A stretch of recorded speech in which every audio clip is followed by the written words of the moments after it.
Grosenberg Implement is your John Deere farm equipment headquarters, servicing your growing needs with locations in Hartington, Bloomfield, and Wayne, Nebraska, in Winter, Phillip, and Pierre, South Dakota.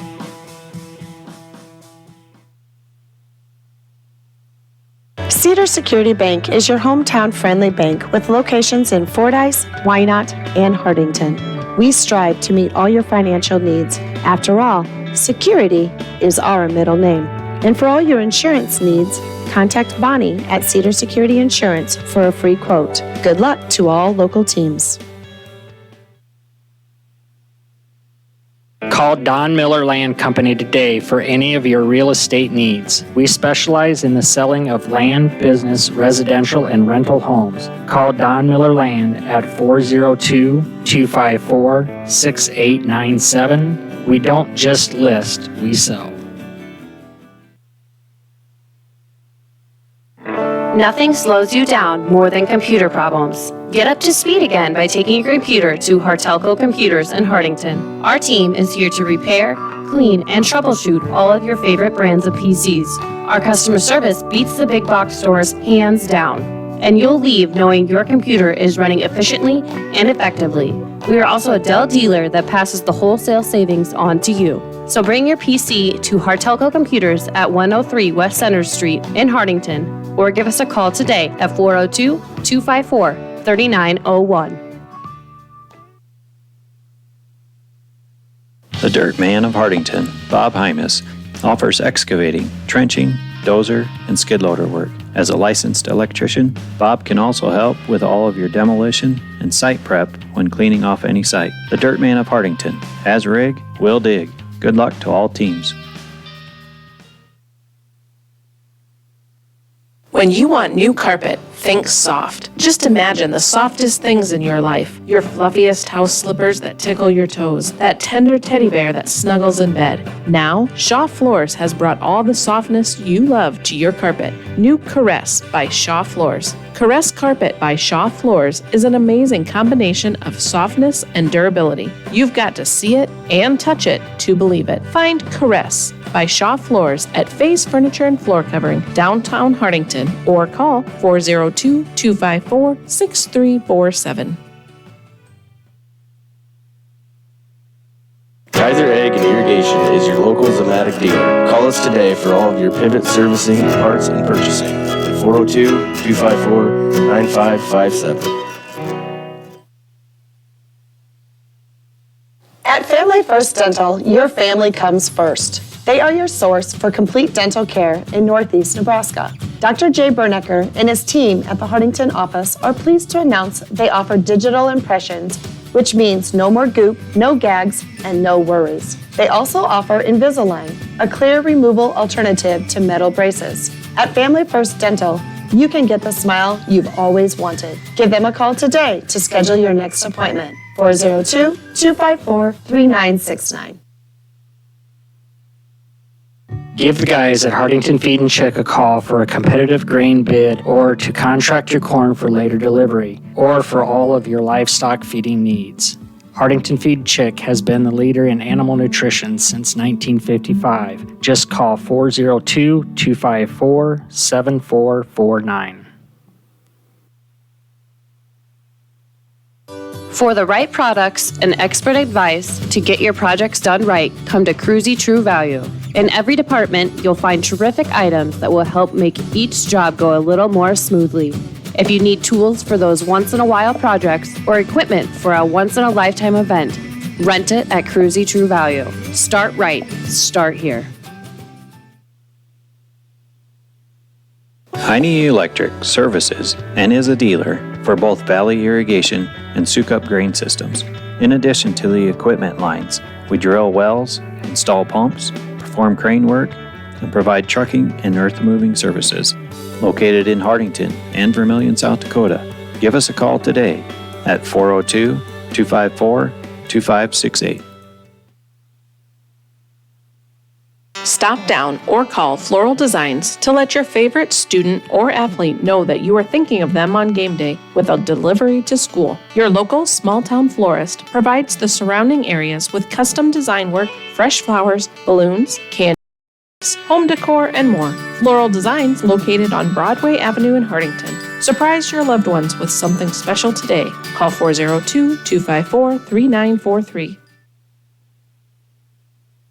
Plumbing and Electric Services of Hardington specializes in field tile and irrigation pipe installation, but can handle any plumbing or electrical job that you might have. We have experience in new home and remodel builds, trenching of water and electrical lines, and all your dirt work and excavating needs.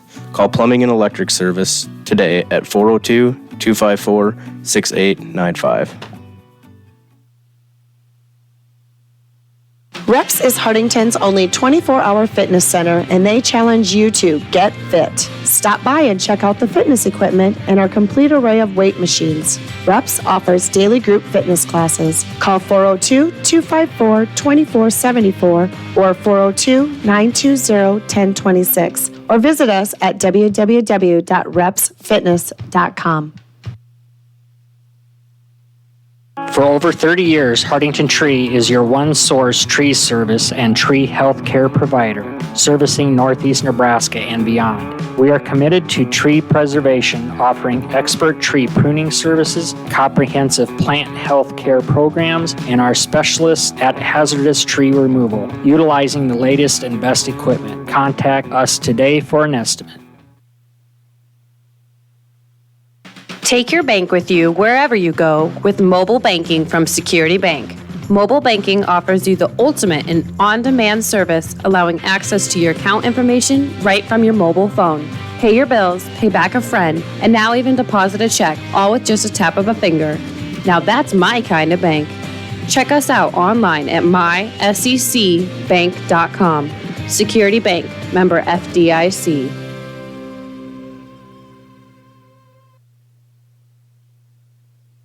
When it comes to all of your tax planning, tax preparation, bookkeeping, and payroll needs, Milbrass Seiler Bookkeeping and Tax Service has been the place to go. They've been providing high-quality, professional tax and bookkeeping services to the surrounding area for over 30 years. In addition to these services, Milbrass Seiler also offers an array of financial services. Stop in today at 106 West Main in Hardington to see what Milbrass Seiler has to offer. If you're thinking of buying or selling, Jane Seiler, Realtor with Don Peterson and Associates, welcomes you to come visit with her. Jane is here to help with the whole process to get you into that dream property. You'll find Jane in the Don Peterson and Associates office, downtown Hardington.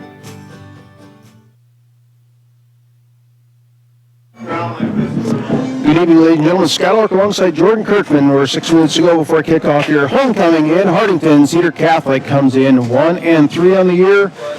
0-4, Jordan. We got Ponca tonight. Yep, should be a good homecoming game for the Knights, for the Trojans here to get some wins and have a happy homecoming dance to finish off the night and get ready for the big football game tomorrow. Last week, wrapped it up down there. David City had two David Cities in a row. Aquinas the first time here at home, and then David City Public down there. 20-18, good victory. Yeah, they eked out a win there. Ran the ball pretty well, and really close one. My takeaway from there, good running. Rex Becker played a great game. Awesome blocking. That's probably the best game I've seen him play in quite some time. I was really impressed with Rex. And we'll need to see that again tonight here. Ponca, uncharacteristic. Not a lot of kids, not a lot of really superstar athletic kids. yeah, they've been struggling this year a little bit. Down in the polls, but it's still Ponca. There's a lot of history there. I know 10 years ago there was a state championship run, and a lot of history there between these two schools as Ponca now comes in winless. And that's dangerous when a school doesn't have a victory in the column. Yeah, they're definitely looking to upset this homecoming night here, and like you said, there's some history in this matchup here, so I'm thinking they'll be ready to go this whole time, and you really give the best effort here because they're itching for that first win of the season. Ponca taking the field as well as Cedar Catholic here. We're about set to go, about 5 minutes. Going to be an early kickoff here, 6:30. Thanks for tuning in to Hartelco for tonight's broadcast. It is homecoming, as we mentioned, and tonight we're going to be giving away a Ford F-150 pickup. I'm trying to look for the price tag, $67,000 and change for this pickup. I can tell you all the bells and whistles it's got. You don't have that much time. It doesn't have that much time. It's got, the flight attendant. It's got it all. Everything you need. But that's sitting right out front. It looks pretty sharp. Platinum edition and everything. So $100, and thank you to the donors for doing that again this year. That's just immense help. That it brings in a lot of revenue for all of our school systems. So thank you to them. And that will be given away at halftime. You do not need to be present to win, so I know we get a lot of folks that tune in, and we'll be announcing at halftime. Just getting set up here. Going to have the national anthem in 1 minute. First, we'll have tonight's prayer. Good evening, and welcome to the Cedar County football game. I am Matthew Cusick and a member of the campus ministry team, and I will be leading you in prayer tonight. So let us pray together. Lord, help us to play to the best of our abilities and to show good sportsmanship. Please let the fans, players, and coaches be respectful and to remember it's just a game. Allow the players to be safe, to be fair, and to have fun. We give thanks to the coaches, referees, and families for this important time. We ask this through Jesus Christ, our Lord. Amen. In the name of the Father, and of the Son, and of the Holy Ghost. Amen. Thank you. Now we'll have our presentation of the colors by local VFW Post 5283. The national anthem done by the Cedar. And the VFW colors now being introduced. Post 5283, the local VFW post. Presentation of the colors. Cedar Catholic Pep Band, we will take away for playing of the Star Spangled Banner here in 1 minute.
Hi, I'm Brett Wiedenfeld, Chief Financial Officer and Ag Lender at the Bank of Hartington, and I'm also a Northeast Nebraska pork producer.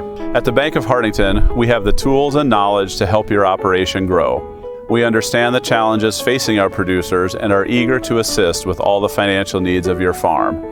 We understand the challenges because our ag lenders have true ag experience.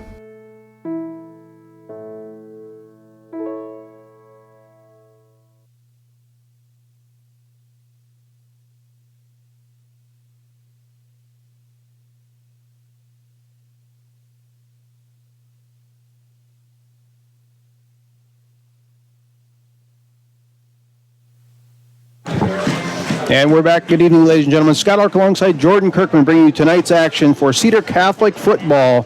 1-3 on the year, playing 0-4 Ponca. And these two teams got a lot of history, as we mentioned in the pregame. A couple notes here before kickoff. Two of Cedar Catholic's top athletes will be on the sideline tonight, and that will be number 9, Miles Teeney.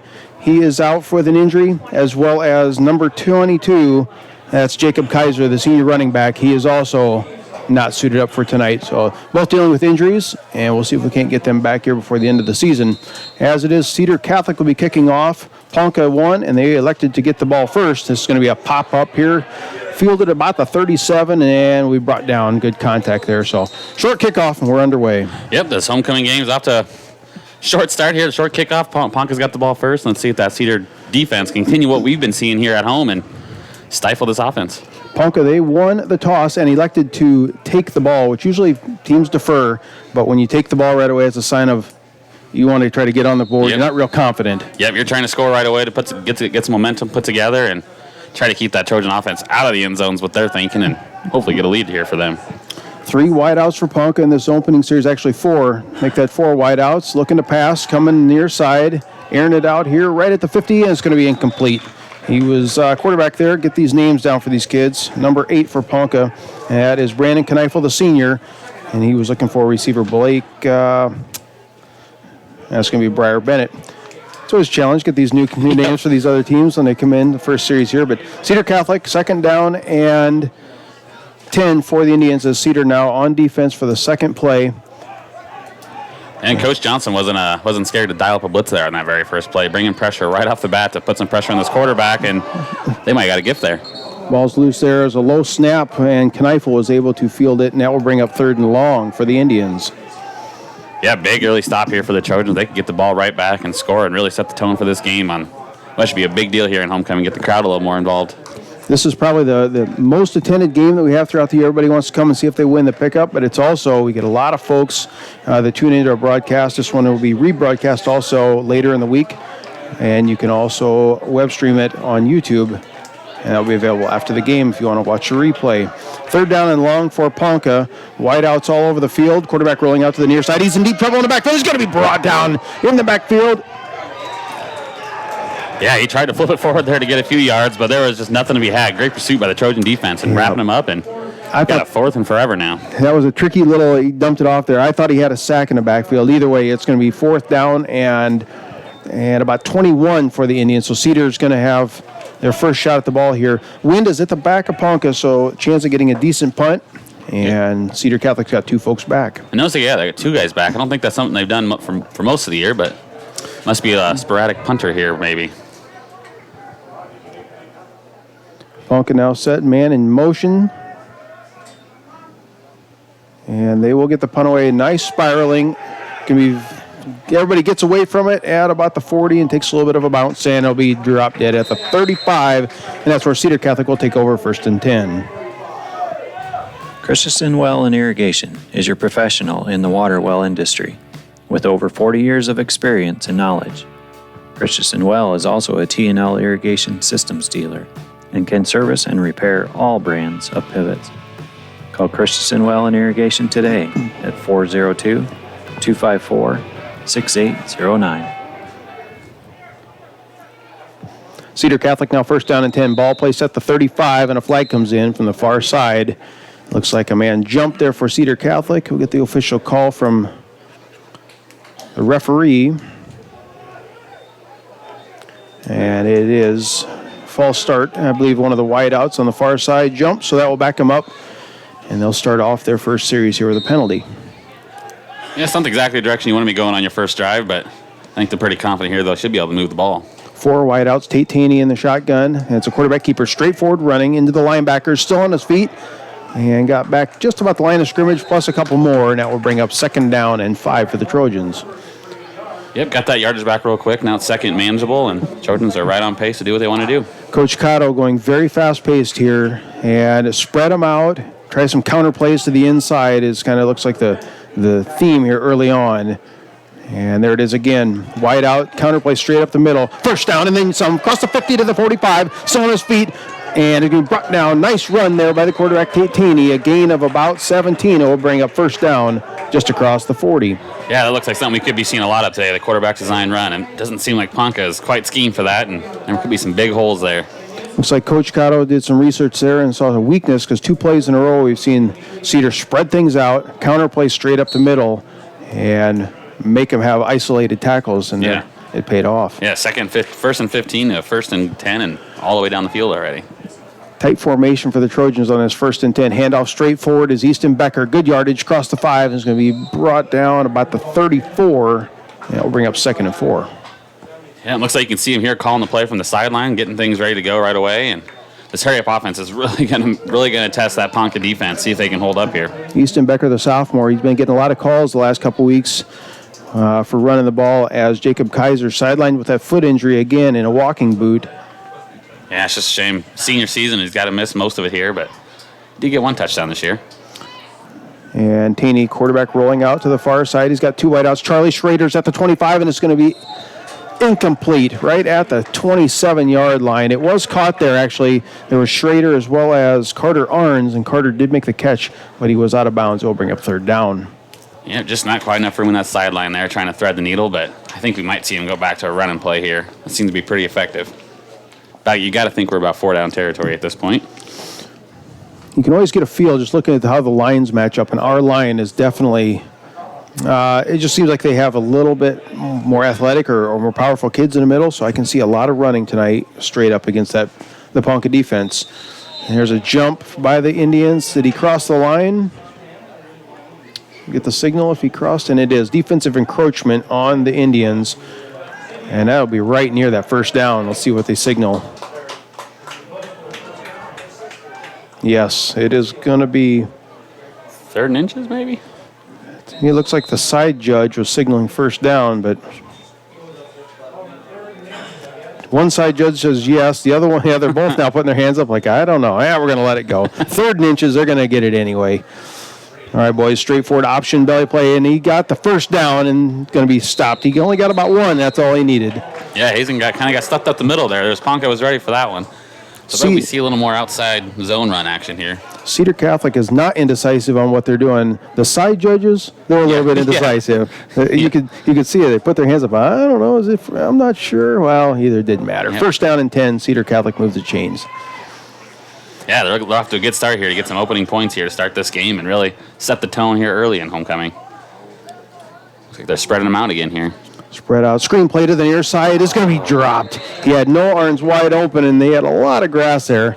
That's a case of turn your head upfield before you actually catch it. Yeah, he was trying to score that touchdown before he caught the pass there. And fortunately, you see what happens. But 2nd and 10, I think they're going to get those yards back here pretty quick. Probably see that outside zone again. Go back to what they know. As usual, we'll go through, got the halftime, the pickup giveaway. We'll talk schedule, Husker stuff, of course. Big day tomorrow in Lincoln. And we got a full night of football here, another couple hours to go. 2nd down and 10, Cedar Catholic, 3 wide outs to the near side. Straightforward running. Easton Becker, good run there across the 20, right near that first down. We'll see with the side judge. And then, no, he did not get a first down. It's going to be 3rd and inches again for Cedar Catholic. Yep, nice strong run there by the young back, right up the middle. I think like you said, we're going to see a lot of that tonight. I think they spotted their advantage here. We saw a lot of running backs cycle through, saw Eric Hazing, some other folks, saw Nathan Potts, he did some good running, yep. And for one reason or another, or just how it's worked out, but now Potts is in the fullback position, the I formation, behind Tate Taney. Quarterback straightforward running, 1st down, and he's going to be brought out to 15.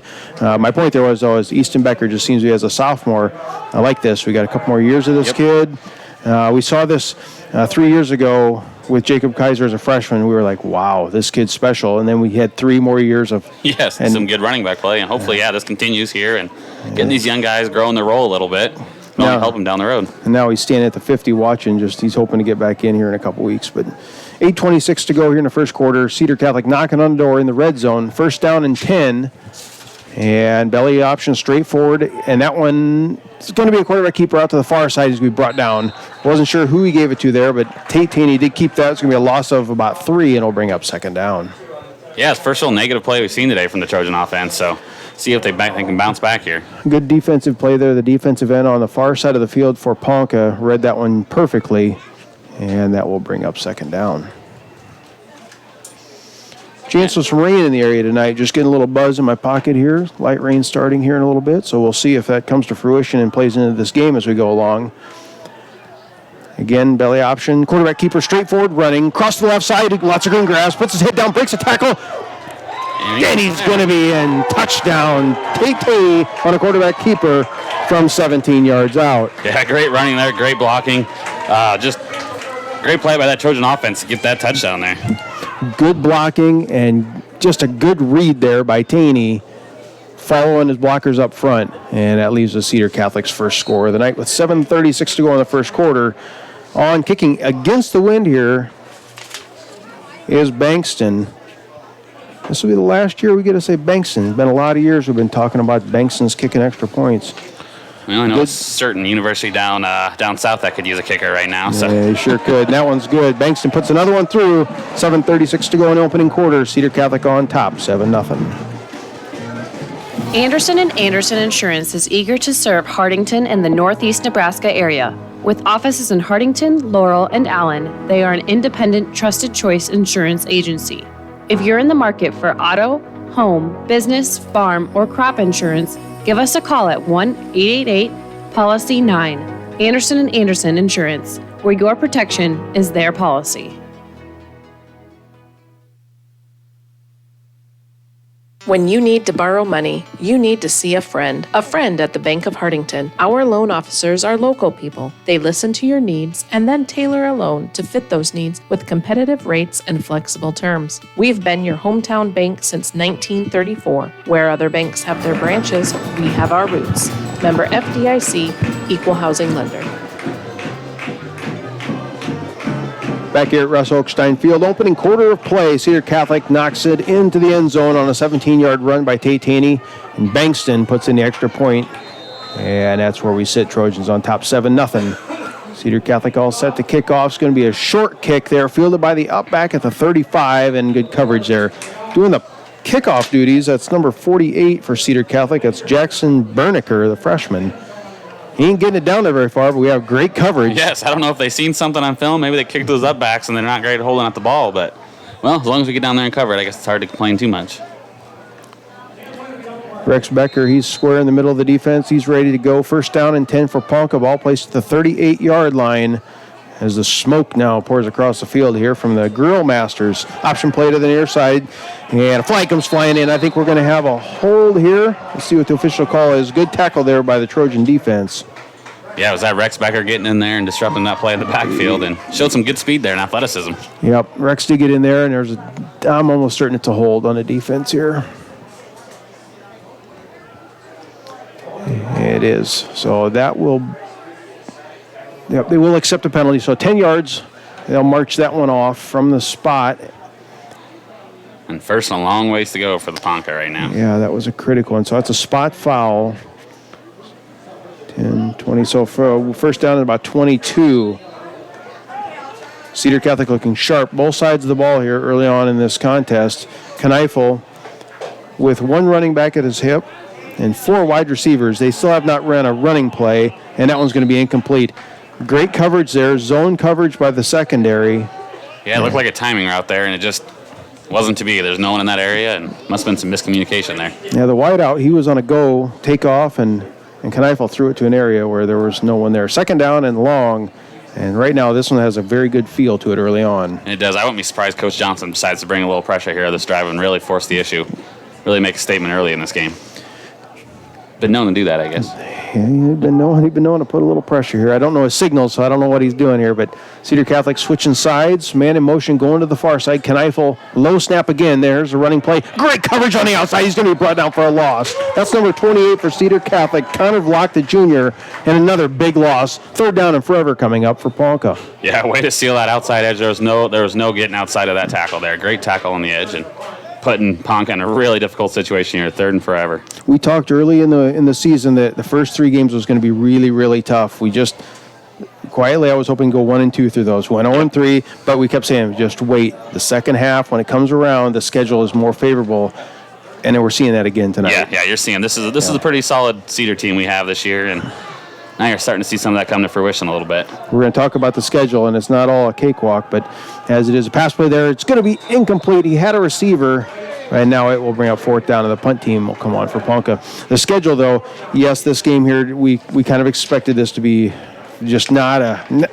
Ponca's just rebuilding. Yep. I guess it's a nice way to say it, but next week, there's no rebuilding at Norfolk Catholic. They just reload down there. They completely are all over looking for a state title run down there, so next week is going to be very tough. But they did have that early season slip up against David City Aquinas that we played pretty close here, so who knows? High snap. Ponca said to kick this one away, and a nice spiraling. That's the second good kick there by Ponca. Fair catch signaled at the 46, and that's where Cedar will take over. Yeah, interesting decision. Looked like he had a little room to run on that one. Yeah, he had some green grass, didn't need to signal a fair catch. But maybe playing it safe, keep the ball. We've been moving the ball on offense. No reason to really force the issue and maybe have a turnover when we don't really need one at that spot in the field. So next week, Norfolk Catholic, that's away. And we also play away at Crofton the week after that, and then come back for number 9, Battle Creek. That's the last homestand, and then finish away at Stanton. So we'll see how that all shakes out. I think we can go solid 4 wins out of that, and we'll be sitting good for playoff action. It's just where I think we're going to be at. But as it is here, Cedar Catholic looking to pass. Both teams are spreading the field out with wide receivers all over. Tate Taney scrambling around across 50, got green grass, takes a big shot there across first down territory, and it'll bring up. I think he got there. Let's see if they move the chains. Yeah, that play looked like a design pass, but I don't think Taney was looking to pass that at all. I think he was running and knew he had a lane to get. So far, Cedar Catholic and Ponca both spreading the field wide with 4 wide receivers almost every formation. The only difference is Cedar's doing a lot of option plays, straightforward, quarterback keeping runs, and they're making positive yardage. Early, you've seen them run some tempo. I'll be interested to see if they get back to that here later in this game. You don't see high school teams run a lot of fast speed tempo. Here it is, call it the wing tee. Bobbled snap, scored straightforward. That's a broken play. I think he got first down numbers, though. Yep, bobbled snap, just enough for that first down and move the sticks one more time. What do we call that formation? Well, that's kind of like the flex bone, but that's like shotgun, so. Yeah, it's different. You see the Huskers run that inside it every once in a while now. They'll put Adrian Martinez back there and have the wing backs all around him. We've seen a lot of Husker stuff, and not all of it's good. No. It just isn't. Hopefully that changes here for this weekend, but. I can't wait till we get into that talk. Oh, brother. I'm excited as usual. Ohio State. First down and 10. Cedar moved the chains on that play. Handoff is to Easton Becker. Lost his footing, and he's going to be brought down. Right, I give him a gain of 2 on the play. Yeah, it looks like he was looking for a big cutback there, and his mind was telling him to go one way, and his feet just wouldn't let that happen, and then he goes down. I painted the field yesterday, and it was in good condition. It was not really muddy, but there's a lot of spots that you can tell it's been played on now for a month and a half. There's just a lot of turf issues where the grass has been beat up or slid or things like that. So it's not in the best condition that it was 6 weeks ago. It's still very good, but it's just one of those. As the season goes on, it takes a beating here. Becker getting the handoff again across the 40, stepping to the outside. Good run there by Easton, and I think he's going to be just short of the first down. Looks like he got the wind knocked out of him. Yeah, it was a good juke to the outside, and he got a little help from a teammate for that extra few yards there, and that might have fell on the ball there and knocked the wind out of him. Yeah, we're going to take a quick little timeout here. Be back in 30 seconds. Falkers Brothers Garage is a full-service preventative maintenance and auto repair center located in Hardington. Our experts have the knowledge to service and repair even the most challenging auto problems on all makes and models of domestic and import vehicles. Stop in or give us a call at 402-254-6406 to let us know how we can help you.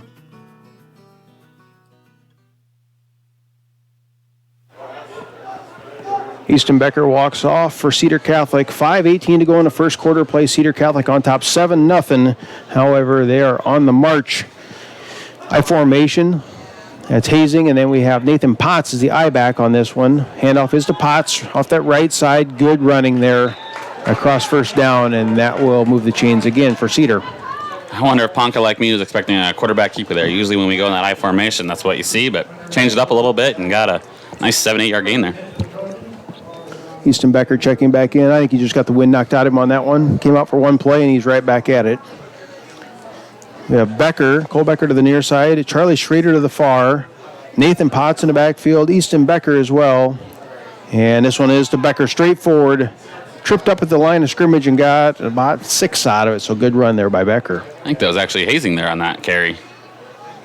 He hasn't got many this year, but there's one there. Yeah, Eric, sorry to take that away from you. You earned every yard there, so Eric Hazen did get that call. That's that formation I just don't like. Yep. You never know who's carrying the ball. I can't tell who's got it, and I can never remember the name of it. But as it is, Cedar Catholic now brings a wide out to each side of the field, I formation. 2nd down and 5. Play to Becker. Steps out to the right side. He's across the 20. And a good positive yard. Brought down about the 11. And right now, you're going to get a dose of Becker, it looks like. Yeah, it looks like you're going to see a heavy dose of Taney and Becker running that football and running it downhill at these Ponca defense. These last 10 years, we've said Becker so many times, from Ryan Becker to, I could go on. There's a whole host of them. But yeah, about one in every class here. So yeah, been a lot of Beckers running. 4:08 to go, 7-0. Cedar Catholic now first down and 10, ball placed at the 11-yard line. Option play straight. It's coming to the near side. Now it is a pitch to Becker. Still running. Stiff arms the man. Puts his head down the line of scrimmage. And did he get in? No. He's 1 yard short. I thought he might have got in there, but as it is, it will be first down and goal. Yeah, it looks like just didn't get the ball reached out there and got forced out of bounds, but good run nonetheless. Now first and goal from the 1. They should be able to punch this one in here. I would expect to see a quarterback sneak sometime. Cedar is making no bones about it. It is a running, pounded at you kind of a sequence here so far in this first quarter. It's a little different than we've seen in the past, too. Usually they run it out of that flex bone offense. Now they're kind of seeing it on the spread. Yeah, Becker, he still was going to get the call, and he jumped on that one. So that will be a illegal procedure. That will back him up 5 yards. It will be first and goal. From 6.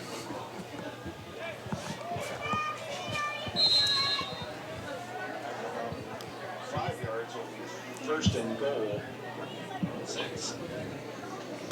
3:56 to go in the first quarter. 7-0. Now Cedar Catholic first down and goal from the 6 after that illegal procedure penalty. Same play. Becker off the right side, and good coverage there by Ponca. He still fell forward, but making a stop for the Indians is number 75. That's Hunter Midborn, the 235-pound junior, and that will force second down. Yeah, you said it. The Ponca defense was there to try to stuff that one, but even so, he still got 5 yards on that carry to make it 2nd and 2 from the 2. So, yeah, I would expect to see a lot more power offense this game. Yeah, Cedar just has no problem getting 2 yards in this one, just short. So it looked like to me like he just didn't get a good push on that keeper. This is definitely 4-down territory. Definitely, yeah. You're going to want to get another touchdown here right away. But, yeah, that Ponca D lineman got pretty low there and kind of disrupted that quarterback sneak. It's a pickup thing they come out here for. So great number in the stands as they look to see Bankston put his second one through of the night. Good snap, great hold. No, this one's going to be low. He caught it low, didn't catch it, and it was no good. So Bankston misses that one. Cedar Catholic on top, though. 2:53 to go in the first quarter, 13-0. Stop in at Broadway Lanes after the game in downtown Hardington. Bring the whole family in and enjoy a game of bowling and some great food. Good luck to all area teams from Broadway Lanes.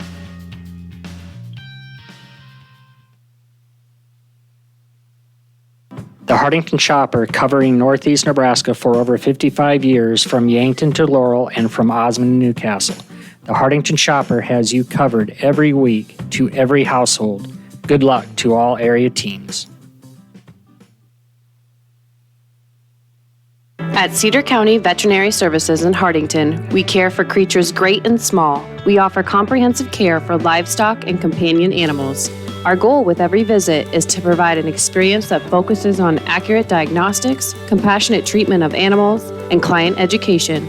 With our highly skilled Cedar County Veterinary Services staff, we are here to give you a happy and healthy animal. When they got motivation to get it to work. Cedar County Vet brings us back here to Russ Hochstein Field. 13-0 your score. Cedar Catholic on top with 2:53 to go in the first quarter. As Eric Hazen got the call from the fullback position, and the extra point was no good. This time Rex Becker, he gets the boot.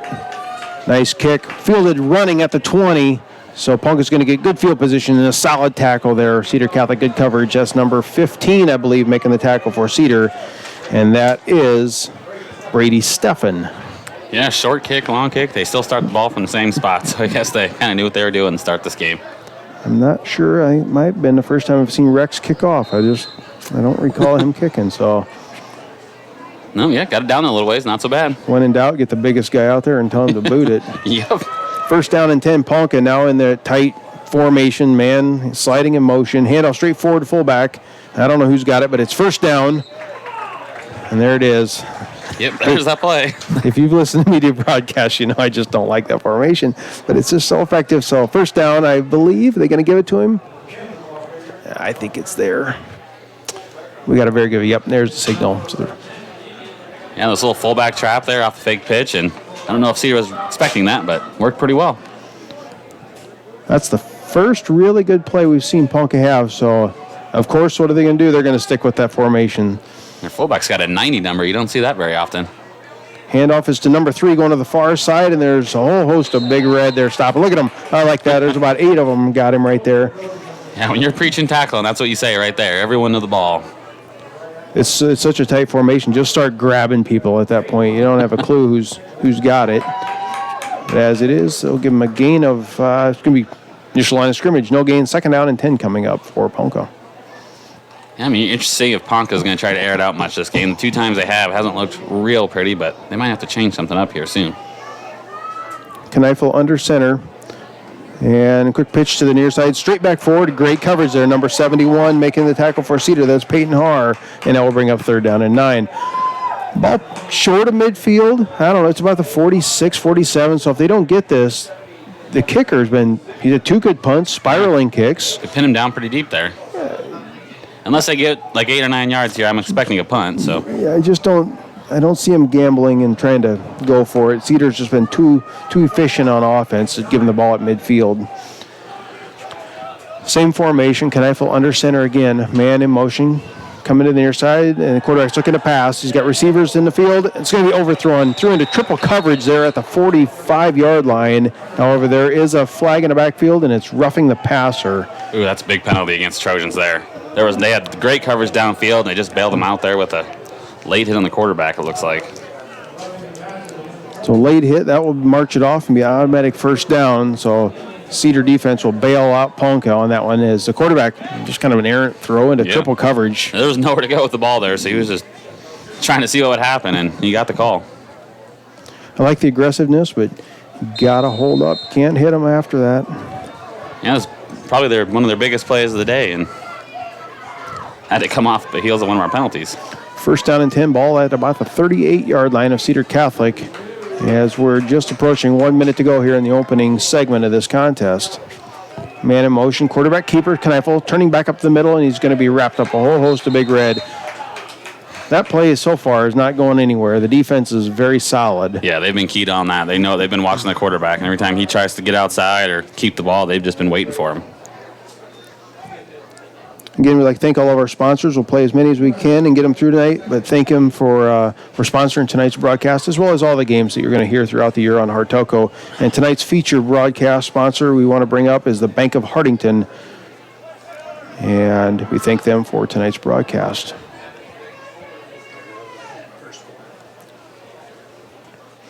Kneifel handoff to the fullback straight forward, and he's going to be wrapped up. Number 67 was the first one getting in there, and that is Ben Lecker. Ben making the tackle. Ben is the brother of Rachel Lecker. I can't say her married name now, but I'd like to say hello to Rachel. She's in North Carolina at Camp Lejeune with her husband.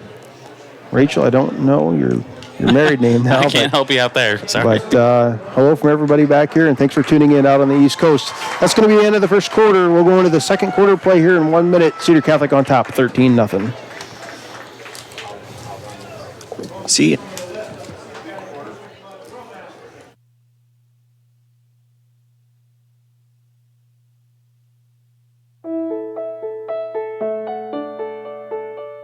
Hi, I'm Eric Amos, Ag Loan Officer at the Bank of Hardington and a Northeast Nebraska beef producer. At the Bank of Hardington, we strive to build relationships based on trust and service that last generations. We work with our clients to develop financial plans that help them meet their goals. We know that for our farmers, it is much more than a job, it's a way of life. How do we know? Because we are farmers and we are living it too.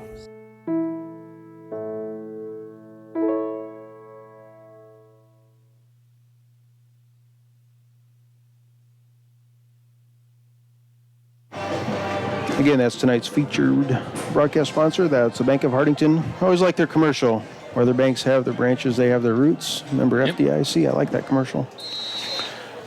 3rd down and 5 coming up here for Ponca now. Flipping sides, they're heading into the wind. Quick pitch, turning back straight forward. It breaks the tackle. He's going to be brought down. Great coverage there by the Cedar defense. Number 78 was one of the first ones to get in there, make the stop. That's Hunter Taney, the sophomore. And that will bring up 4th down. And they're kind of in no man's land here. Yeah, they keep trying to run on the outside, and there's just nothing doing. And like you said, now they're in a 4th and kind of an awkward distance here for their offense to see what they're trying to do.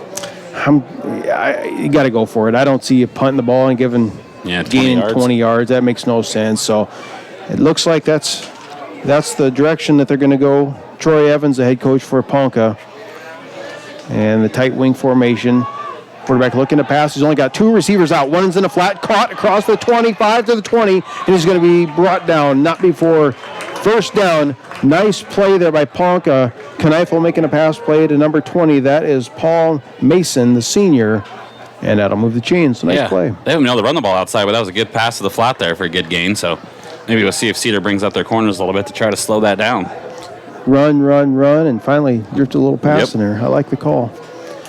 Same formation now, looking to pass again. Second one, he's got a receiver open across the 10. He overthrew him. Good coverage. Nathan Potts was right there, but he did have a man at about the first down yardage. As it is, that incomplete will bring up second down. Yeah, back-to-back passes. I don't think we've seen that out of Ponca yet today. You can tell they're trying to shake things up a little bit, trying to keep that defense guessing. You had to do something. You had to do something, right? Yeah, you got to get some points on the board here and try to keep the Hardington offense off the field. Even if it's just a long field possession and you don't score, just don't give the ball back to Cedar's offense. And Coach Troy Walters is seeing it too. He's like, I can't do anything with that spread formation, but this seems to be working. So same formation here now. Quick pitch, double reverse, coming back to the near side. It's going to be blown up in the backfield. Rex Becker making a play for Cedar. He throws the bones. A big tackle in the backfield. There was no blocking him on that play. He grabbed that running back and about threw him back for another 3-yard loss. Just great athleticism, great energy. That's what you like to see at a homecoming game there. Now we got third and forever again. Seems like they've been in this position a lot tonight. I like him throwing the bones. You don't see the Big Red defense do that enough down in Lincoln anymore. I wish they'd do that more, but as it is, I agree. Third down and about 17 coming up here for Ponca. Pass play to the far side. Great coverage there by Cedar Catholic. Number 30 making a stop. No gain on the play. And the first one getting there is Carter Arns. I've been saying that name a lot here the last few games. Carter's making a couple plays there for Cedar Catholic early on, and I like the coverage. Yeah, they can tell they're ready for that pass out in the flat and got it wrapped up in a hurry. So now we got fourth and a long ways here for Ponca. So back in the same position where before it was 4th and 5 and kind of in no man's land. Now, though, a little bit farther, 4th and 19 with 10:09 to go in the first half. And it looks like Coach Troy Walters is going to go for it again. Yeah, if you're Cedar, you got to be expecting something a little deeper here. If they're going to throw it underneath, maybe let him catch it and just make sure you make that tackle. But 4 wideouts, 1 running back is Kneifel in the shotgun. Low snap again. Looking to the far side, scrambling. He's in deep trouble. Under pressure. Shoved out. And he's eventually going to make a pass play. And it's going to be caught across the 30 to the 25 or it'll be brought down. Yeah, great play there by the quarterback trying to make something out of nothing. Unfortunately, there was just a long ways to go and not enough space to get there. But the Trojans take the ball over here and get a chance to add to this lead. So a lot of scrambling there. Really didn't go anywhere. Gained about 5-6 yards. Cedar Catholic takes over on downs. 9:45 to go, leading 13-0. As Ponca had a little bit of a push there and kind of shot himself in the foot. Yeah, it looks like they had something going, but just 2 bad plays in a row and then the whole drive can change. That tight formation works for them. When they go to that spread option, it's just not. Coach MJ's got defense dialed up on that one. As it is, Tatini looking to pass now. Going deep down the far side. He's got Charlie Schrader across midfield. Charlie looked up and kind of slowed up a little bit there as it was. Good coverage for Ponca. And on the coverage is Brandon Kneifel, the senior, who's the quarterback. And that will bring up second down. Yeah, it was almost like he wasn't expecting the ball to be traveling that deep there, but that was a pretty deep thrown ball there. That was, I would say, about right at 35 to 40 yards in the air. The wind at his back now. I'd say the wind's picked up a little bit. We'll call it 10 miles an hour straight out of the north. Yeah, you can see a little wind tonight, but overall it's been a pretty nice night for football. I mean, I'm sure the players like playing in this kind of weather here, as long as that rain holds off. Oh, I like it as well. Second down and 10 for Cedar Catholic. And option play coming to the near side is Potts. Got some green grass, turns back up into the midfield, across the 40, and he's going to be tripped up at about the 41. Nathan Potts, he thought he had a touchdown there. You can tell by his reaction. Yeah, might have got a little impatient there and didn't quite wait for one of his blocks to get out in front, but nonetheless, still a good gain and first down Trojans. He had one block you need to let set up there, and he'd have been gone. As it is, that moves the change. First down and 10, ball right at the 40-yard line for Cedar, and they are moving the ball nicely. Yeah, just another long drive here again for the Trojans. See if they can capitalize yet again. High formation with Cole Becker and Schrader to the near side. Belly option, straightforward play to the running back. I think it's Easton Becker. They about ripped his jersey off. Yep, not much doing there. There's a good push from Ponca defense and just stopped them before you get anything going. We'll call a loss of 1 on that one. It will be second down and 11.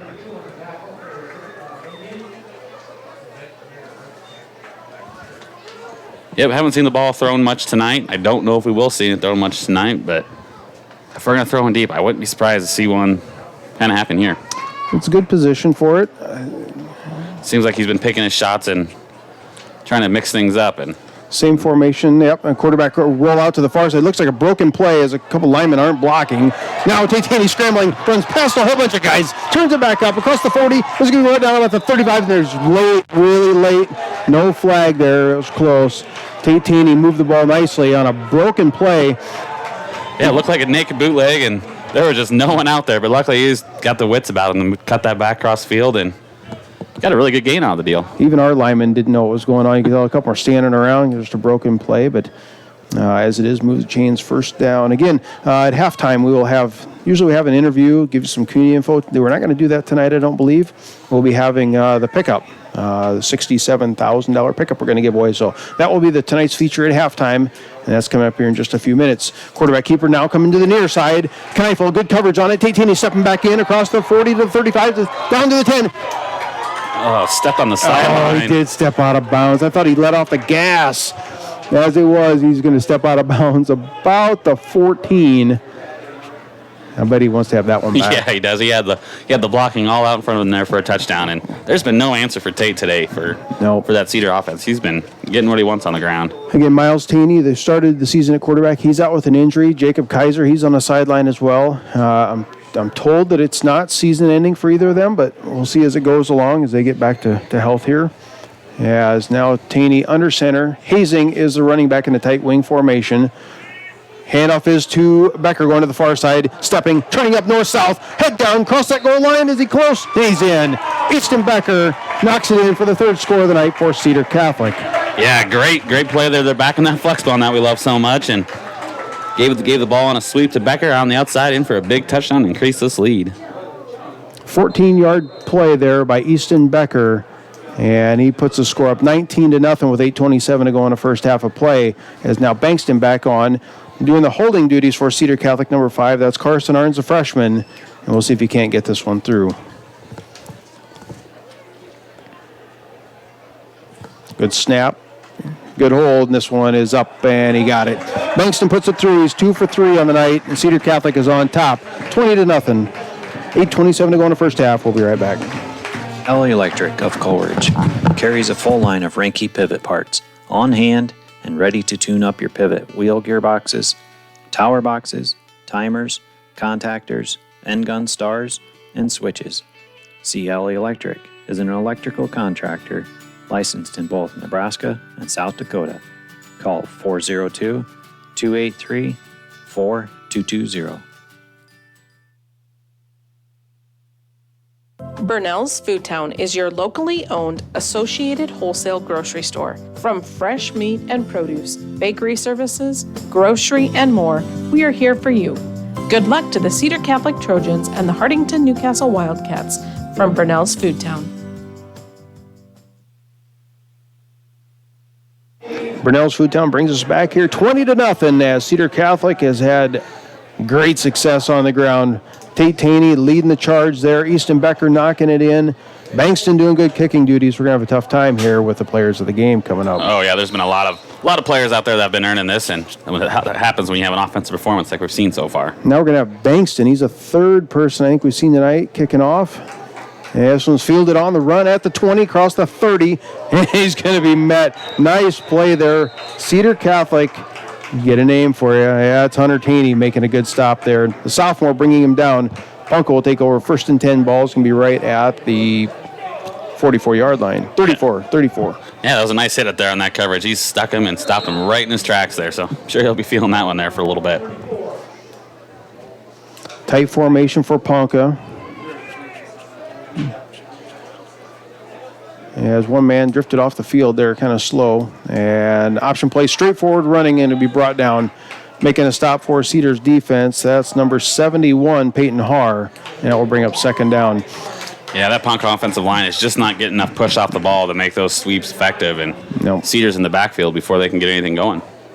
Again, we get stopped every week talking about broadcasts. I want to say thank you to a couple people. I know we mentioned Rachel Lecker.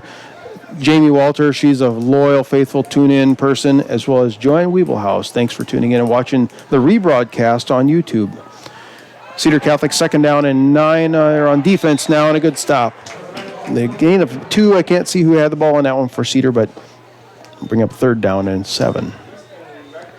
Again, these are rebroadcast Channel 2 throughout the week. I think it's on Wednesday they redo those, if I'm not mistaken, but you can also go on YouTube and watch it. And Joanne told me that's where she'd been watching the game, so. Yeah, it's a pretty convenient spot to go. It is. You can access on your phone, at home. Watch it whenever you want, in comfort. And you got us right there in your pocket at all times. 3rd down and 7 for Ponca with 7:17 to go in the first half. Man in motion to the far side. Kneifel under center. He's looking to pass. 3 men coming out in the field, scrambling around in the backfield, still scrambling. He's going to be eventually brought down. No gain on the play.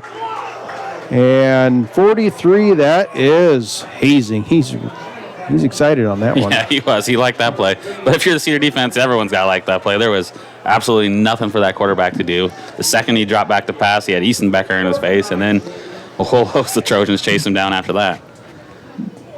That defensive line for the Trojans just been overpowering Ponca's offensive line right now. We've been on the other side of that coin. We have, yeah. It is what it is, and tonight we've got the upper hand.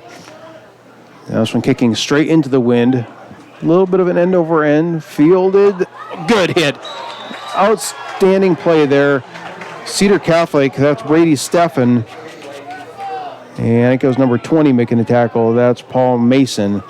Good coverage. Yeah, good coverage. He had make one guy miss, and he probably could have got a bunch of yards. So great breakdown tackle there by the Ponca special teams. Fast-paced game so far.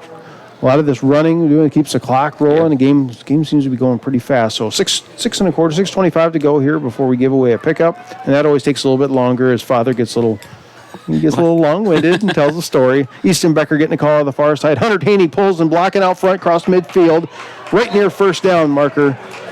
And he'll be just a little bit short. We'll bring up 2nd down. Yeah, they're doing a really nice job of getting blocks out there on the edge and springing those runs that could be 4- and 5-yard gains to 9- and 12-yard gains, and that adds up over the course here. That, like you said, that really takes that clock off too. Really keeps that thing moving, and we'll be at halftime here before you know it. Long time to get this one. Charlie Schrader's coming off. They got to get the play called. This one, they could be in danger of delay a game here if they don't get going. And there it is. Coach Cotto wants to take a timeout. Yep. So they're going to take a quick timeout here. 1 minute. We'll be back. Cedar Catholic wants to talk things over. Grosenberg Implement is your John Deere farm equipment headquarters, servicing your growing needs with locations in Hartington, Bloomfield, and Wayne, Nebraska, in Winter, Phillip, and Pierce, South Dakota.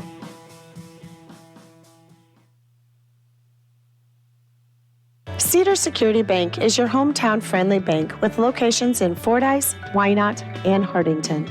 We strive to meet all your financial needs. After all, security is our middle name. And for all your insurance needs, contact Bonnie at Cedar Security Insurance for a free quote. Good luck to all local teams. Call Don Miller Land Company today for any of your real estate needs. We specialize in the selling of land, business, residential, and rental homes. Call Don Miller Land at 402-254-6897. We don't just list, we sell. Back here action. Tate Taney rolling out to the near side, looking to pass. Got a man. Outstanding play there across the 40. Is going to be brought down after the first down catch there. Number 28 for Cedar Catholic. That's Connor Vlock, and that'll move the chains.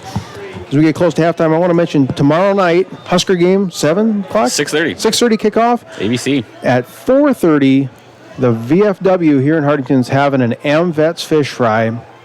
I know they're going to have carp, buffalo, pollock, and they also got chicken strips. Kids want something else, so stop down, support the local AmVets. That is one of their fundraisers they do throughout the year, as that'll be starting tomorrow night at 4:30 at the VFW. Option play to Easton Becker across the left side.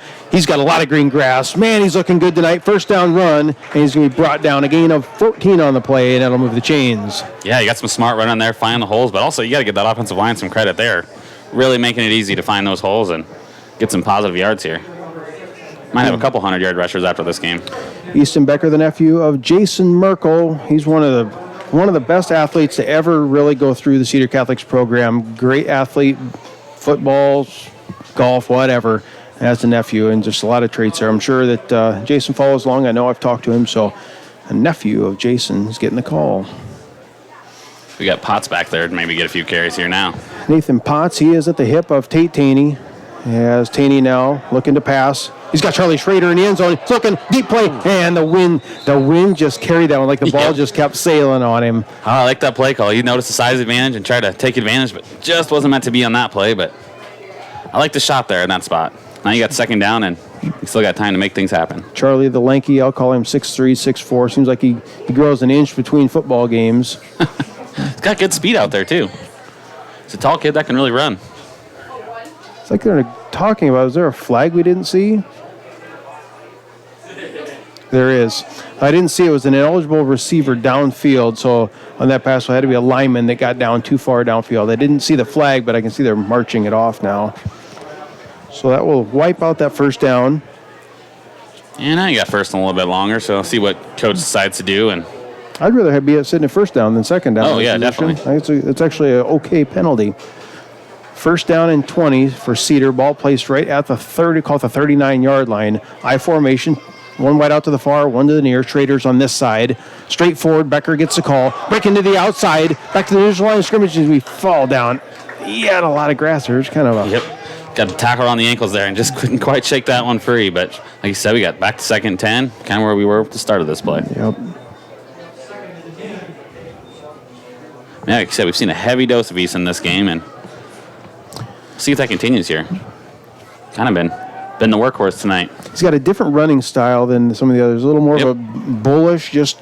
Yeah, get north and south. And get out of my way. There's nothing fancy about it. This time he's getting the call out to that left side, and he's going to be brought down a gain of 4. That seems to be where he's at his best, when he gets out to the side, get a little bit of open. Between the tackles, certain guys are very good. They're quick feet at it. Yeah, you got to be able to pick up that hole and just go. And yeah, like you said, we get him on the edge, and he's a tough guy to stop. He's got pretty good speed out there as well for a bigger back. A few years ago, you probably weren't here, but Grant, help me out here. Yeah, Grant Lisey. Thank you there. Bill's helped me out.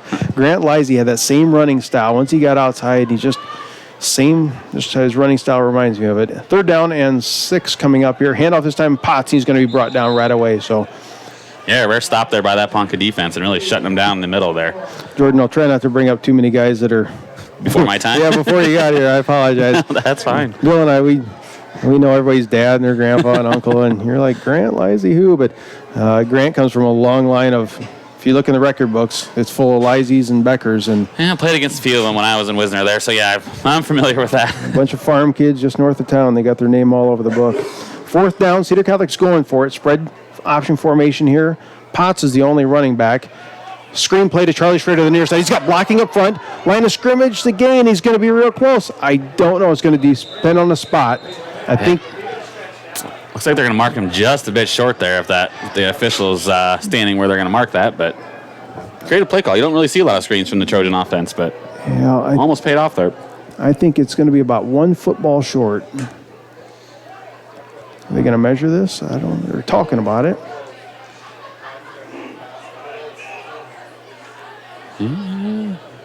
Looks like they're they're going to Ponca ball. I think that's a good call. It looks like they had to get about 1 football on the other side of the 15, so towards the 14, and they're 1 football towards the 16. So no measurement. Cedar will turn it over on downs with 2:37 to go in the first half. On top, 20-0, and now Ponca will be going into the wind, and Cedar gets the ball to start the third quarter. So that's a good position there. Ooh, big run here for potential for Ponca there, but big roll. A couple missed tackles there for Cedar, and eventually bring him down is number 2. It's Noah Arns making a tackle for Cedar. Not before a gain of 6, so bring up second down. Yeah, and I'll be interested to watch here what Ponca decides to do with this possession with only 2 minutes left and see how aggressive they're going to be, knowing their passing game hasn't been real effective to this point. And I'm sure they don't want to give the ball back to Cedar with good field position here. Because as we've seen this year, Cedar does have some big playability. Get some big runs and big passes. 5-man front for Cedar's defense. Man in motion. Quarterback keeper to the near side is going to be stopped. Eric Hazing making a stop. Also in there, number 44. Kirby Hochstein, the junior, making the stop. Now we'll bring up third down. You have nothing doing on that quarterback keeper again, so Cedar's still ready for that. Official timeout on the field. Coach Mike Johnson wants to talk things over. We'll be back in 1 minute. We'll finish out this first half.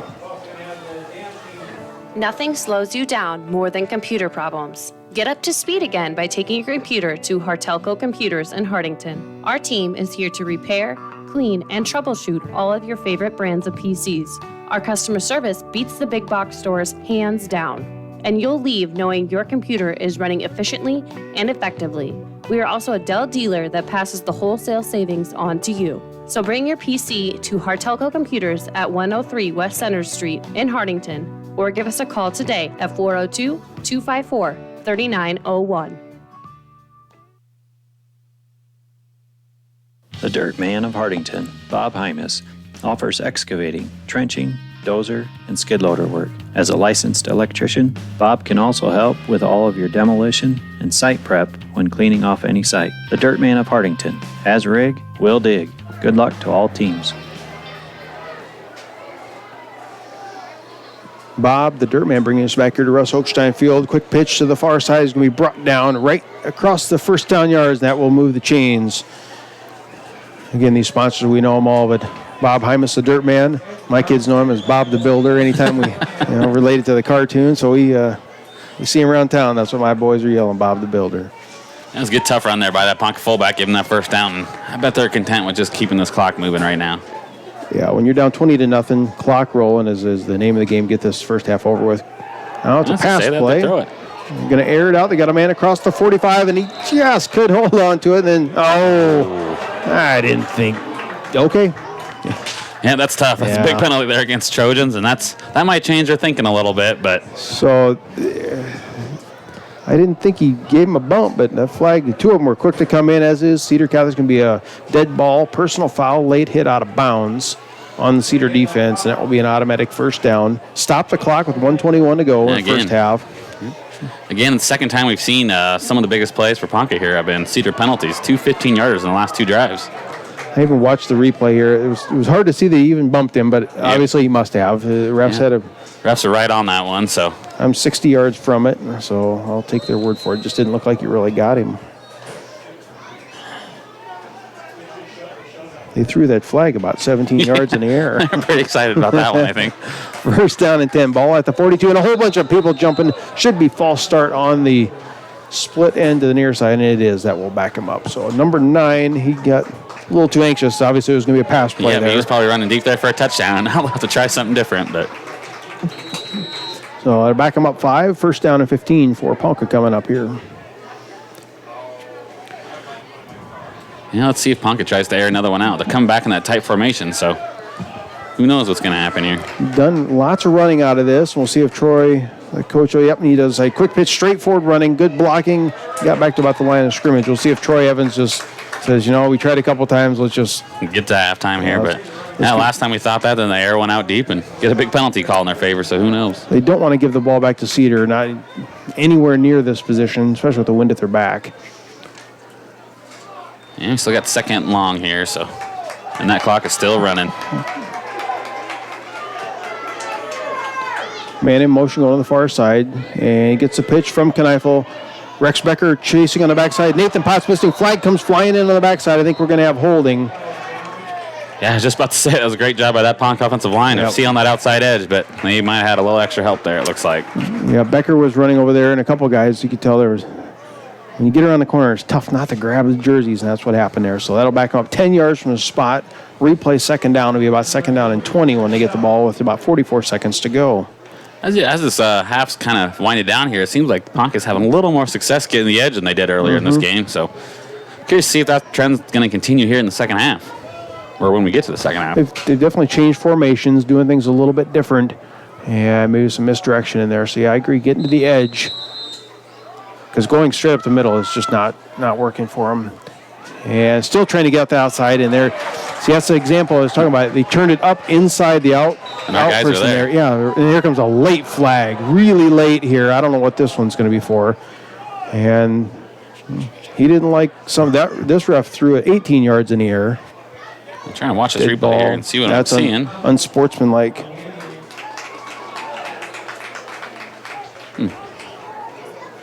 Officials must have seen something there, but I think there had to be some words because we're watching a replay. Didn't There was nothing happened physically, so I think there'd be some words exchanged, but Boost Ponca back a little bit further, but I don't think that's going to cause too much of a strain here as they're just trying to get this into the half here, and the penalty is the only thing keeping that from happening. I was going to say the only thing they did was stop the clock. Yep. So now, how aggressive does Coach Cotto get on this? 31 seconds to go. Look at how far this has backed them up. They were second down and change at about the 43, and now they're third down and forever at the 17, 18-yard line. Yeah, let me see if they're going to bring a little pressure here and try to cause a turnover potentially, but I bet we don't see anything too creative out of Ponca here. Hand off to the near side, brought down. Now is he going to call a timeout? What's he going to do? And there it is. That's Coach Cotto right there.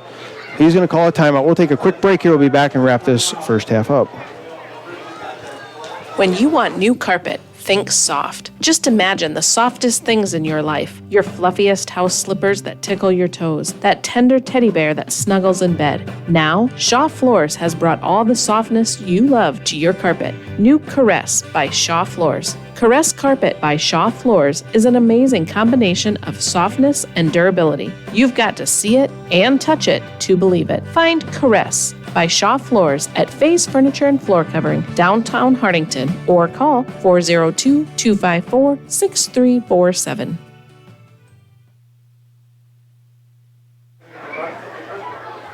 Back here in Hardington, 20-0. Your score, 21 seconds to go as Coach Cotto called a timeout, forced a fourth down punt, as now Ponca is fourth and a Hail Mary to their first down marker.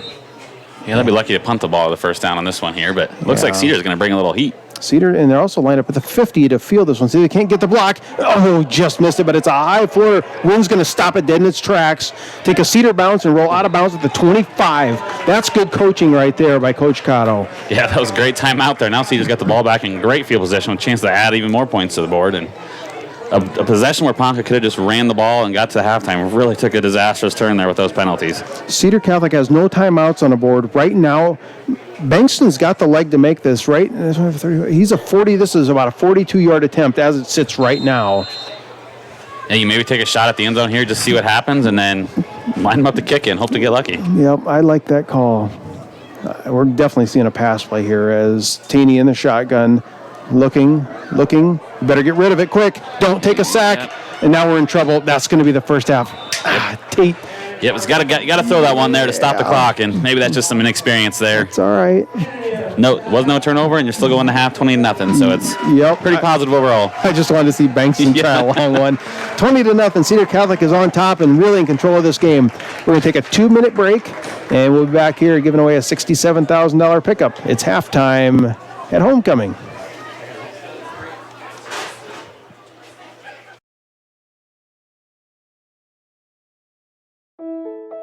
Hi, I'm Marie Haar, Vice President and Ag Lender at Bank of Hardington, and a Northeast Nebraska dairy and beef producer.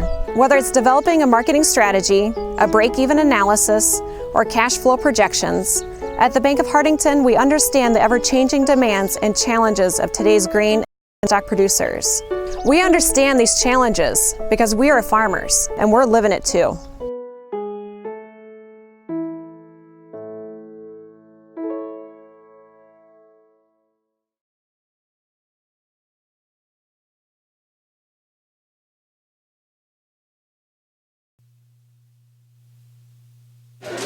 And that's tonight's featured sponsor, Bank of Hardington. Jason and Marie Haar there. I like that commercial.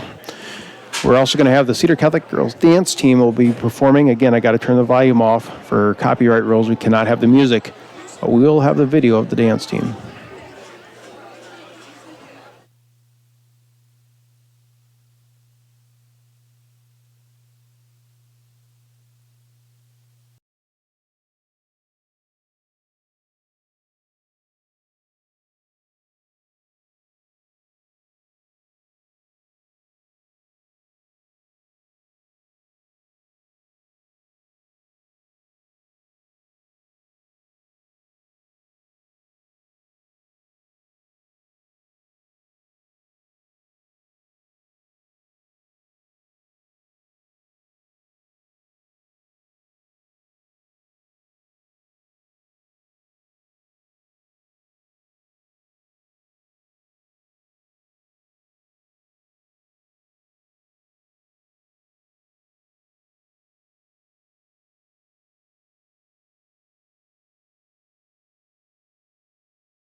dance team. Again, can't do the music, but outstanding performance there by the girls. I want to give a couple shout-outs here to some sponsors for this year's Cedar Catholic Booster Club Grill Masters. And we'll do these in a couple groups, but we want to thank them very much for all their support and sponsorship of the grilling. If you've been here to the game and the smoke's rolling, it's great food, and it couldn't be done without these sponsors. Expert Lawn and Landscaping, Subway, Security Bank, Orthopedic Institute, Melissa Taney, Northeast Pipe and Panel, Grossenberg, Cedar Title and Escrow LLC, Radek Construction, Family First Dental of Hartington, Kaiser Ag and Irrigation, Cottle Farms, Keith's Packaged Liquor, Creamer Hymas Jansen, Weeble House Trucking, Northeast Ag Consulting, Don Miller Land, Farmers and Merchant State Bank, and Marsh Farms. Again, that's just one group. We'll go through another bunch here in a little bit, but I want to thank them for all their sponsorship. They're doing the royalty and the attendance and things of that nature for homecoming festivities, announcing that. And then it looks like they're getting set up down here to draw the pickup. We've had a lot of names. I don't have a list in front of me. Bill will help me out. But I know Pat Guy, DeLon Cottle, Tim Lisey. Did Tim win a couple years ago? John Weeblehouse. John won. You don't have to be here. I know there's been some out-of-state folks that just bought the ticket, and you can win those. Yeah, Darren Pick, of course. Darren and Lisa couldn't let them off the hook either. There's been a lot of folks that live just down the street, and a few that live cross country, so you never know. Yeah, just another thing to add excitement to homecoming week here. So another good time here for homecoming week and added excitement there, winning that pickup potentially. I don't know what I'd do. Would I go fill it up, or would I trade it in, or I'm not sure what I'm going to do. So we're talking about the front and back row here.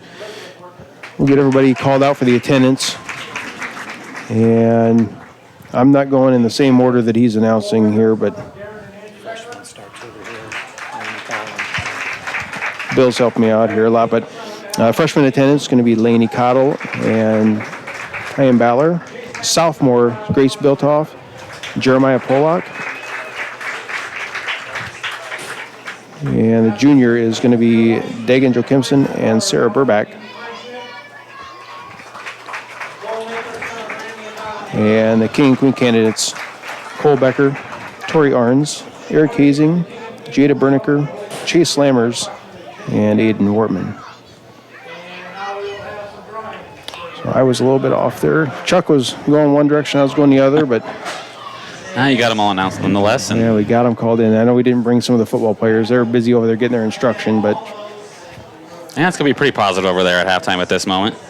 I'm not sure if this will pick up on our broadcast. Father, he gets chit-chatting out here, and he turns it into story time. It can be kind of entertaining.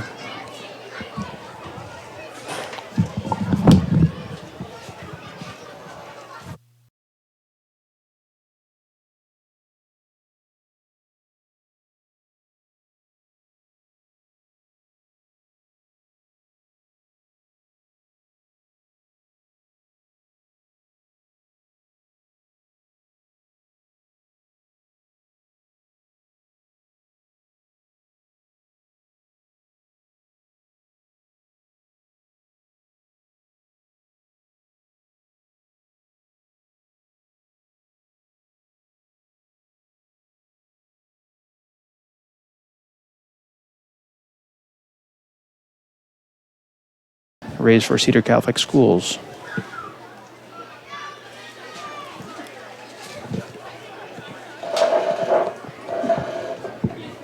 Biggest secret in the world is whoever donates this truck. So let's give them, him, her, it a round of applause. So, Father, he's calling down. It takes a whole committee and a whole host of people throughout the community to pull this event off. I know Alan Kleinschmidt is the one that he sold me my ticket, and there's many of them. I don't have all the names of them, but you'll see them there on the screen. It takes a lot of people to sell all these tickets and raise this kind of money. So, But we have a few things we have to do first. Let's see. We're going to pick our ticket. We're going to pick the winner, and then we're going to announce the 300. So I'm having Lucy Steffen come down, and help me with this drawing. Let's spin that thing a bunch of times.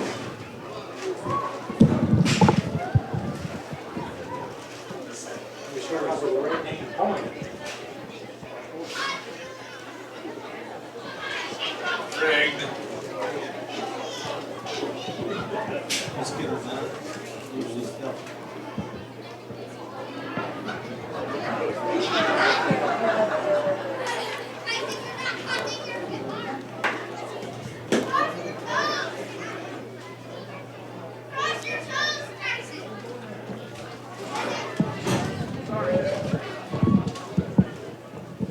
Well, Lucy Stefan, I believe, drew the ticket here. Let's see who we got.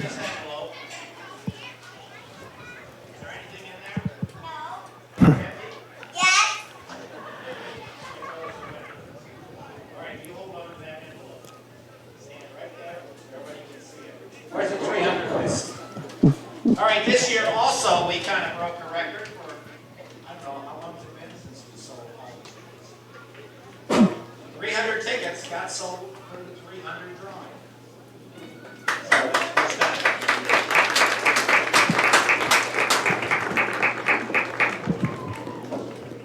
All right, so $300 go to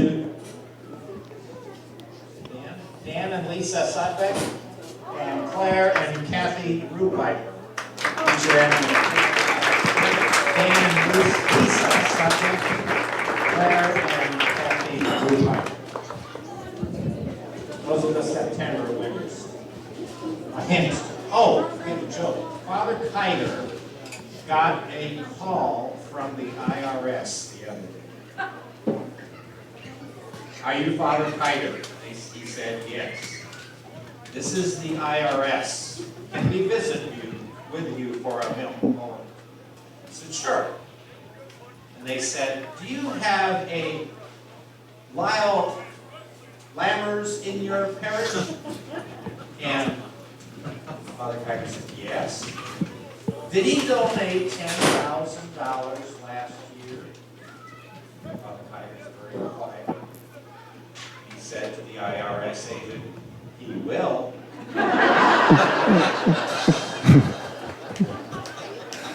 Sound effects. Did you catch the sound effects? All right, a hint.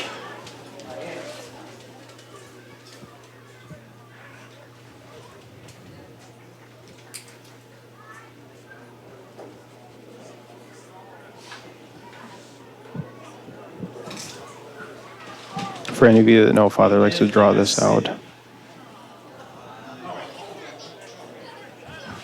It's always entertaining. The band has to get in the act over here. So the priest and the minister and the rabbi start to discuss, when does life begin?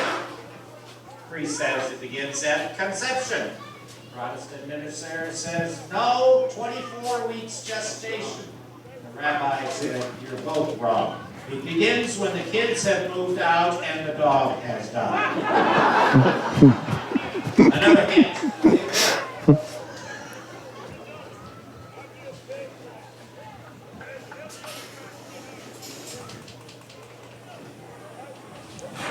His first name starts with an M.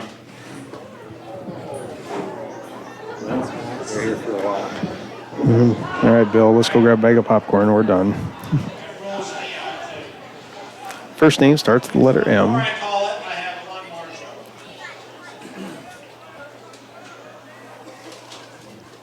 Drum roll. It's the last joke. All right, so the flunky priest comes into the Pope's office and he says, Holy Father, I have a very important phone call, but there's good news and bad news with this. What is it? He says, it's God calling, and he's calling long distance.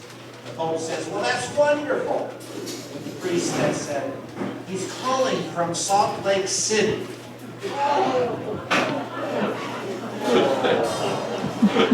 Takes a while, you know. Mormons. All right, that's enough of that. We're going to announce the winner. So, we have an alumnus that has won from out of state. Michael Kurtzels. Michael Kurtzels from Dallas, Texas. Michael Kurtzels from Dallas, Texas. From Coleridge. Says he was an alum, but I don't know Michael. If you know Michael Kurtzel and you got his cell phone, you need to be on the phone right now saying, Mike, come pick your pickup up. $67,000 vehicle. Congratulations. Michael Kurtzel. Yeah. $133,000 have been raised for Cedar Catholic Schools Foundation. Outstanding work there by all the members standing on the track as Michael Kurtzel is going to drive off into the sunset to Dallas, Texas with a brand new Ford F-150 pickup. Again, thank you to the donor or donors. However we get this pickup, thank you. Yeah, it was good on them. Wow. Happy day for Michael there, and sending a pickup all the way down to Dallas. Father said it was a 13th one. I didn't realize that. I didn't know we've been doing it that long, but as it is, I'll take his word for it. Yep. So it's always out of the festivities here, and his jokes. All right, we're going to take 2 minutes, and we'll be back here for the kickoff. Second half. And again, thank you for tonight's featured sponsor, the Bank of Hardington.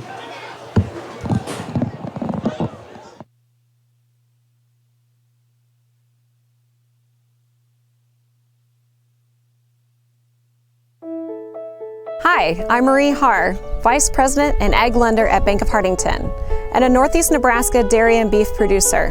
Whether it's developing a marketing strategy, a break-even analysis, or cash flow projections, at the Bank of Hardington, we understand the ever-changing demands and challenges of today's grain and livestock producers.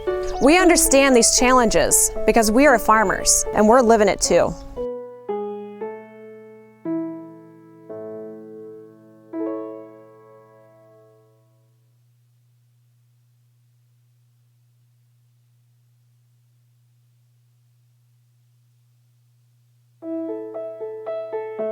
Hi, I'm Cameron Shrimp, Ag Lender at the Bank of Hardington Bloomfield Loan Production Office. I'm also a grain producer, beef producer, and former agronomist. Here at the Bank of Hardington, we understand the ever-changing demands and challenges of today's grain and livestock producers. We work close with our clients to develop financial plans that fit their operation and help them reach their goal. How do we know?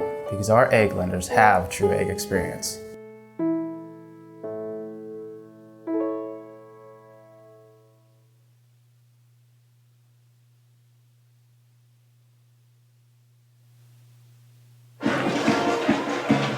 Back here at Russell Oak Stanfield. I also want to give a shout out first to our featured sponsor, the Bank of Hardington. Thank you very much for being a featured sponsor tonight. And I want to give you the rest of the list here for the Cedar Catholic Booster Club Grill Masters. Could not cook all this food without your guys' help. Big Iron, Darren and Lisa Pick, Chuck's Auto Repair, First Chiropractic Center, Don Peterson and Associate, Wintz Funeral Home, Falker Brothers Garage, Wickham and Repair, Whole Hog Health, Hardington Shopper, Cruzy Hardware, Bank of Hardington, Plumbing and Electric, Hardington Tree, Rob Seco and the Gathering Place, Carl and Michelle Cook, Becker Flying Service, Sedbeck Farms, Christensen Well, Spire Physical Therapy, Becker Body Shop, Farm Bureau Financial Services, Ellen Walton, Cedar County Vet Services, Heine Farms Feed Yard, Stefan Drug Incorporated, the Historic Hardington Hotel LLC, and Top Crop. Again, thank you to everyone who helps out with the Grill Masters Club every single game. We're up here eating. Got to get the snacks and you got to get that in, and they do a great job. So yeah, you can really smell it coming in the booth here now too. So it's kind of making me hungry at the moment. But yeah, thanks again to those guys. And that's something that's changed. When we played a long time ago, Jordan, before me, 25 years ago, there was no big grilling session. They had the hot dogs in a little boil cooker, and that was about it. That was about hot it. Dog and popcorn, and yeah, and it was different. But now we have heated broadcast booths, and hey, I'm not complaining about that at all. That's kind of nice. Grilled pork loin. So again, congratulations to Mr. Kurtzel in Dallas, Texas, for winning the $67,000 vehicle. Thank you to the Booster Club Grill Masters. Yeah, we're just about set for kickoff here. Second half as Cedar Catholic, pretty much, I'll call it a domination, 20-0. And we are set to go. Short kick fielded by, got to get on it, it's a live ball. And Cedar does secure it. So it's almost like a little onside kick there as Easton Becker couldn't get a handle on it. But as it is, they secured it. The ball is going to be right at the 36-yard line, and that's where the Trojans will take over to get the second half started. Yeah, almost a rough start to this half, but Cedar got the ball, and let's see if they put one drive here and kind of like a put-away drive here. If they get this touchdown here, that's really sending a message. And What people couldn't hear because we were doing father's speech in the broadcast, what I was tuning into 70 yards away from us, I could hear Coach MJ and the defensive squad, and he was yelling at them like we're down 44-0. Yeah, sometimes you're kind of playing against your own self here and expecting better things. So I think that's good coaching, and we'll see if it leads to more dominant defense. A spirited message there by Coach MJ, but offensive series here for Cedar first, and it's going to be a legal procedure here. Cedar Catholic was not set right. Tate Taney keeps the ball, and he's going to be brought down midfield. A lot of confusion a lot of confusion there. Coach Cotto frustrated. I don't know if a man in motion wasn't set there.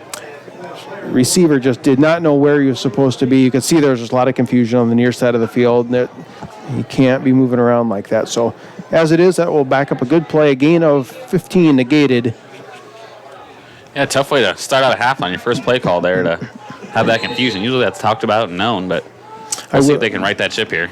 I will say the person who was getting yelled at there, he's not on the field all the time, so it's a new role for him. But Coach Gatto is going to give him a little spirited encouragement. As it is, quarterback rolling up to the far side, Tate Taney keeping the ball up to the initial line of scrimmage, still on his feet and brought down. Going to call it a gain of about 9. We'll bring up 2nd down and 6 for the Trojans. Yeah, he bounced around there between a few tacklers to get an extra 4 or 5 yards there, and kind of made the second a little more manageable for him. I like seeing the running game by the quarterbacks from Cedar here, but what worries me is we got a long ways to go. I don't know who the backup is. Yeah. I don't even know if we have one. So if you stick your quarterback out there like that, it's a chance to get hurt, but it's a chance.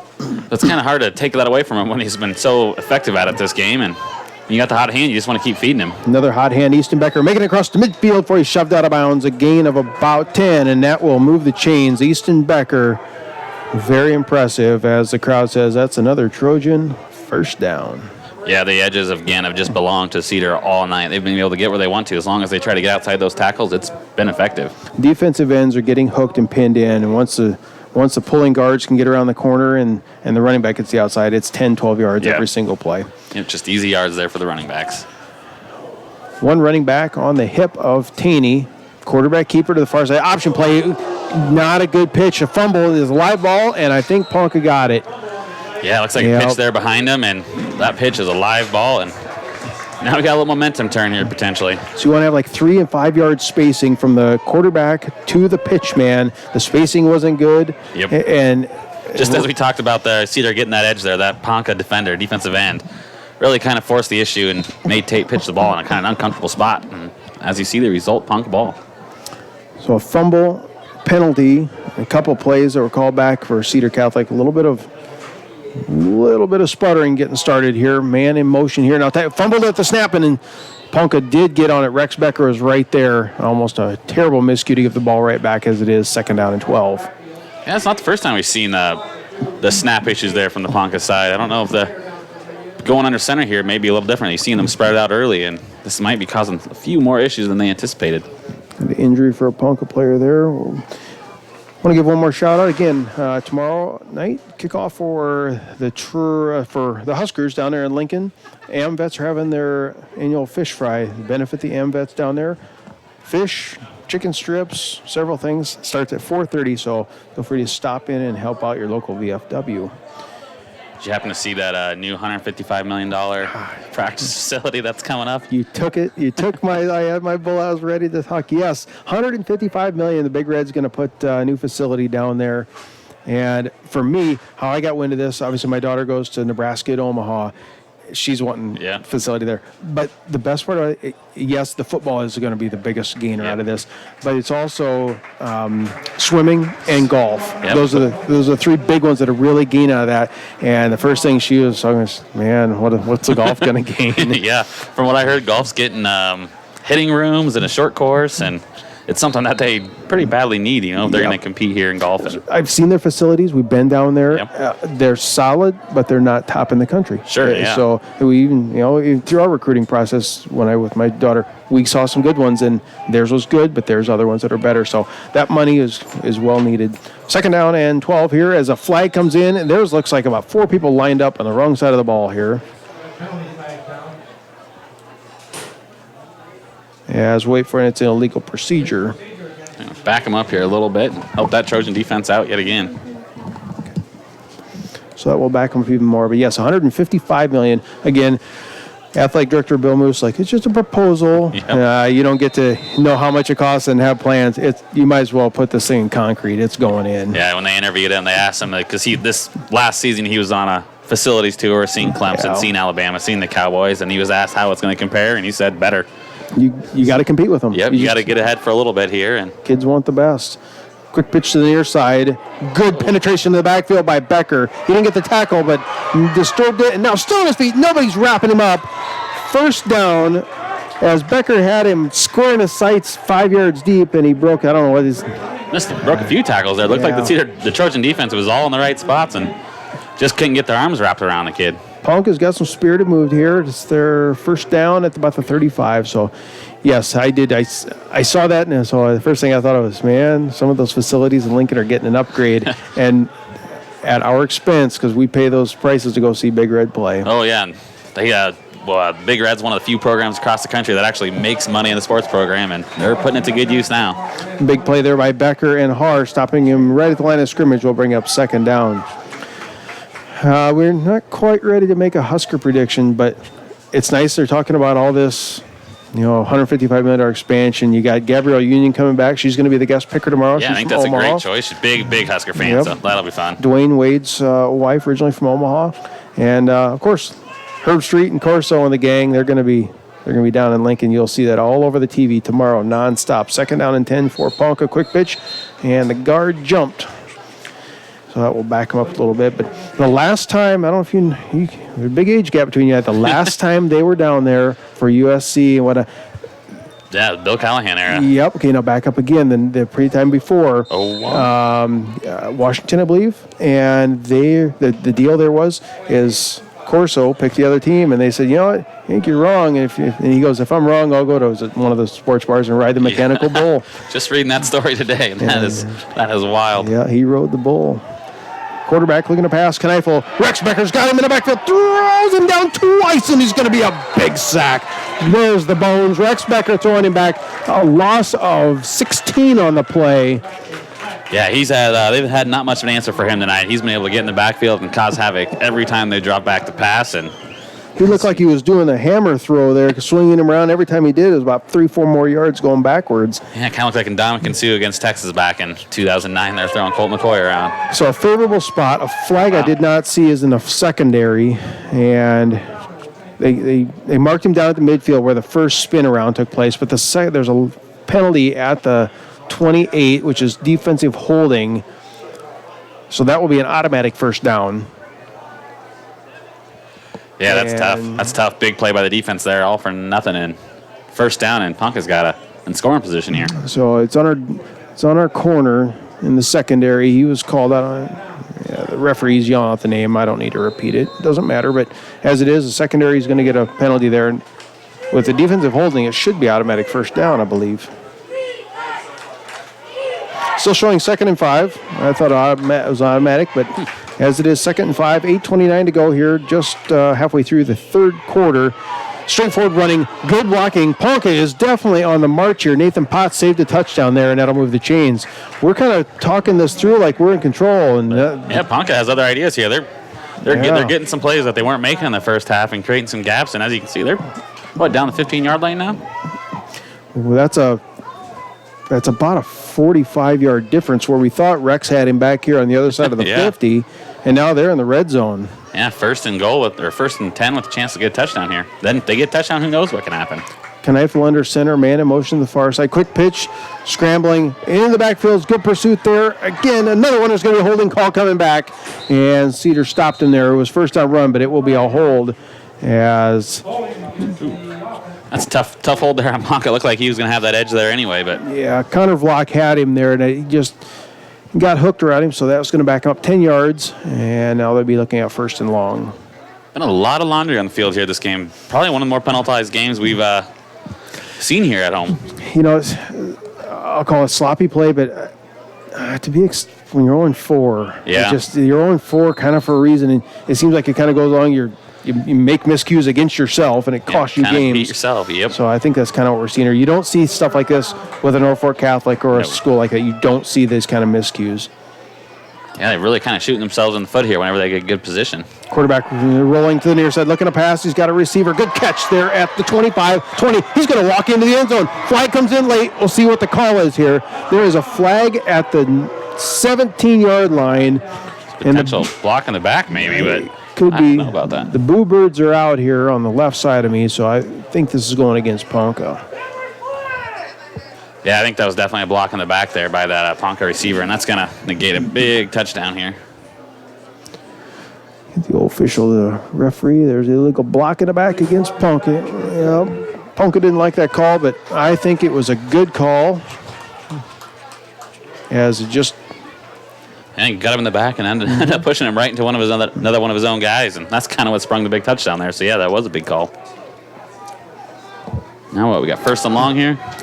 Kind of plays right into Cedar's just not really on the first half. They were on all 8 cylinders. Yeah, there was nothing getting the outside, but now I don't know if they've relaxed a little bit, but they're going to have to, I bet Coach Johnson's going to get him fired up here again pretty quickly. But just not quite clicking yet. We'll get her going here as now Ponca, same formation, causing a little bit of trouble. Option plays, and it's a blitz coming short up the middle. Nathan Potts, balls on the ground.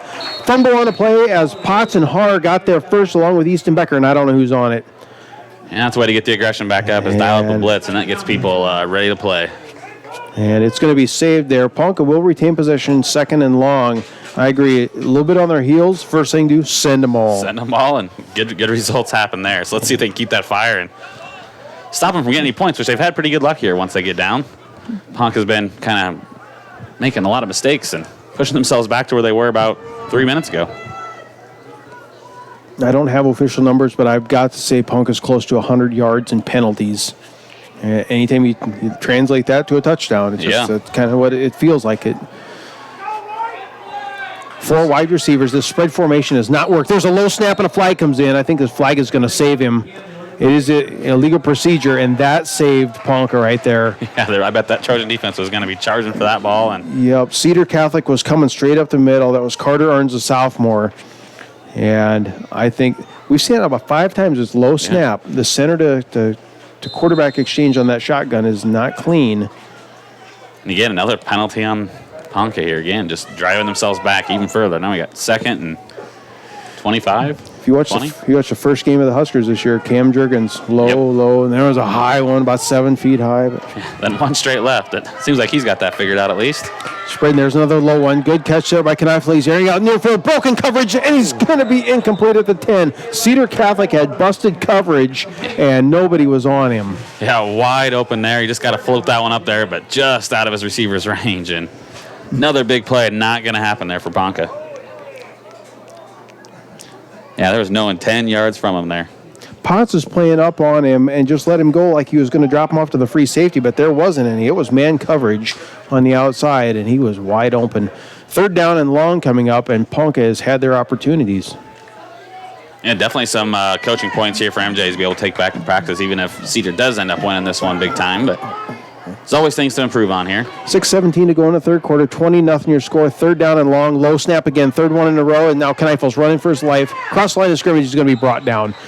A gain of 4 on the play. And fourth and about 22 coming up for Ponca.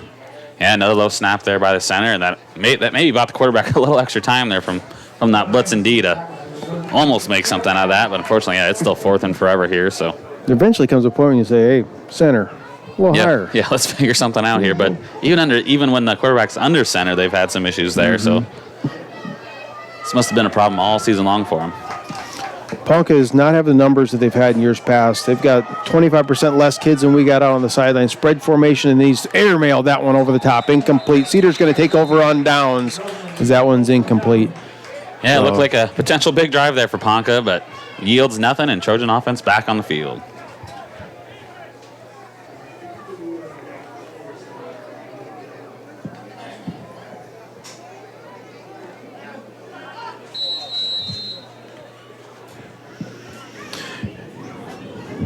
Get these technical difficulties. As always, got to give a shout out to our Hard Telco crew. Bill McGregor, he's taking care of all the duties here. Marie down in the office. Appreciate letting us come in and announce another game here at Russ Oakstein Field. Is Cedar Catholic back with the ball now, 20-0. And Hunter Haney's pulling out to the near side. Easton Becker, and he's going to get a gain of 5 on the play. We'll bring up about 2nd and 5. Yep, there's Cedar again, attacking that outside of that Ponca defense, just trying to eat up those yards and eat up that clock, one play at a time here. And they keep running outside the hash. Takes time for the refs to reset it and keep that clock moving. Yeah, keep the clock moving is right. Well, you'd almost like to see Cedar get some few more points here just to kind of show that they can do it. I formation here now. Becker is the second man through. He gets a call, steps it outside. That's where he likes to go, and now he's in trouble out there. Lots of coverage. And we brought down short of that first down. He just has each game has a feel, ebb and flow. Right now, it feels like the air's let out. It feels like we gave the pickup away and nobody's excited. It just has that feel right now. And it's going to take, when you're up a little bit, that can kind of happen. You can relax a little too much and it doesn't have that same fire you had coming out to start this big homecoming game. We'll see if they can get a big play here. I bet that brings it back here pretty quick. 2 weeks ago, he said this could get boring, and that's exactly what happened with Aquinas. It got boring in the second half, and kind of expect to see that here a little bit too. Just keep taking the air out of the ball. Yeah, it's a control game right at this point. Quarterback straight forward, quarterback keeper Tini kept that one, and he got across the first down. That'll move the chains. So every time you just get another series of first downs, that's 3-4 minutes off the clock, and just getting out of here with a win. And I guess you can play keep away is just as important as it is scoring with it every time. So yeah, it's good practice too. If you ever get a lead late in the game against in the playoffs or something, you got this to fall back on, and you've done it before. Like next week, Norfolk Catholic. Yeah. You're not going down there and going to put up 25 or 30 on them. It's just probably not going to happen. Yeah, you're going to have to take take the clock out of it and try to keep their offense off the field as much as you can. In the shotgun, long cadence here. Tini rolling out the near far side. He's got a man at 50 and falls forward and be just short of the first down. Nice pass and catch play there. Making a grab for Cedar. I believe that's number 28, Connor Vlock, I believe. Yeah, they've had some success with that little route there where the receiver kind of runs a half slant, just sits down in the open zone, and it's probably been the most effective passive play the Trojans have run today. And get the defense rolling one way and throw it back the other. So the first half was really clicking along, and now we're in the third quarter. 3 minutes to go, 20-0, and this one's, like I said, slowed down a little bit. But in one quarter, Husker prediction, Hartelco players of the game, and then we're going to talk about the schedule a little bit coming up here. Long cadence, 2nd down and 1. Quarterback keeper straight forward, moves the chains again, and we brought down to about the 44-yard line. Yeah, this looks like just a backbreaker drive here for the Trojans. They're really taking that clock, really hand the ball here for about this whole quarter, and just getting 3 and 4 yards of carry, and that's all you need to do. Another first down for the Trojans. Cedar just get through a couple games here. The injury bug has got a grasp on this team. There's a Heine on the side. He's nursing a terrible injury. He's there. You see him in a wheelchair. We've talked about him before, and a couple starters are on the sideline as well. And it's not so a numbers game, but who's on the sideline. So handoff this time here, straight forward off that left side, and a gain of 4. There again, just keeping everything on schedule. Just keep running that ball, keep milking that clock, and positive yards and first downs. It's going to be the recipe, I think, here to finish out this game. It's kind of early to be talking about that here in the third quarter, but it seems like that's the strategy playing out. Yeah. Ponca, they've had a little bit of passing success in the second half. The first half, nothing. It was all just running. So they're going to have to air the ball out. And as it is, option straightforward there for Easton Becker. Breaking tackles, nice run there by Becker, and that will move the chains. I think Becker's their go-to guy the rest of the way until if we get Jacob Kaiser back, different story. Yep. Even if he comes back, Becker's still going to get. He's just a different. I think he's making a kind of name for himself here in his opportunities, and that's what you want to see out of a young guy. He gets a chance to get in there, and I think you're seeing who's going to get the call the next 2 years. It's going to be Easton Becker. A lot of carries, and he'll get bigger and stronger and get this experience from this season. That's all going to help him going forward. So yeah, we'll probably see a steady diet of that here for the next few minutes. Easton Becker now in the backfield. Tate Taney option play. Handoff is to Becker again. He hits that hole really quick, and he's going to get about 5. Second half, that was a real quick handoff there. I wasn't quite sure he made that, but another 5-yard gain. There's a few hundred people in the stands here. I don't know, 200. Can't throw a number out. Yeah. It's fun atmosphere. Makes you reminisce days by your homecoming football games, I'm sure. But well, what I'm thinking about is there was a buzz the first half, and right now everybody's down there eating popcorn. Yep, just kind of sitting on their hands. We didn't get the pickup again this year is what they're thinking. Becker gets around first down, going to move the chains. His stats at the end of this game are going to be phenomenal. He's just getting a nice steady 5, 10, 12 here. Another first down. The important thing is all positive gains. I think they've had the ball here for at least 5 minutes on this drive, and that's going to be a valuable experience going forward. Another first down again. Also getting quite a bit of playing time there in a wide receiver. Number 15, that's Brady Steffen. His number's been called a little bit more. Coach, could be our last play of this fourth quarter, and then Cedar will flip it around, have the wind at their back, and Ponca is going to want to be passing the ball into the wind. Which is exactly what you want if you're that Cedar defense. Time to pin your ears back, get after the quarterback, and defensive backs just got to stay vigilant out there and not let anything get over their head. 2nd and 7. Are they going to try to get a play? I don't think they have to, but it looks like they're going to run another play here.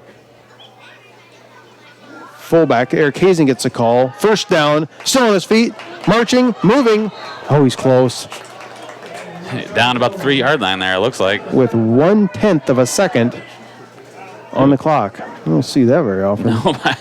No, I don't think that'll stay there very long. I bet they start that clock here as soon as they get those chains moved, and here's the fourth quarter. There it is. Fourth quarter coming up. Cedar Catholic on top, 20-0.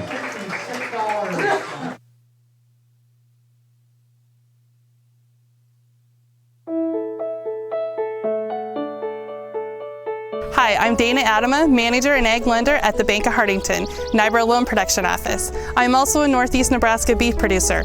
At the Bank of Hartington, we work with our clients to develop financial plans that help them meet their goals. We know that for our farmers, it is much more than a job. It's a way of life. How do we know? Because we are farmers and we are living it too.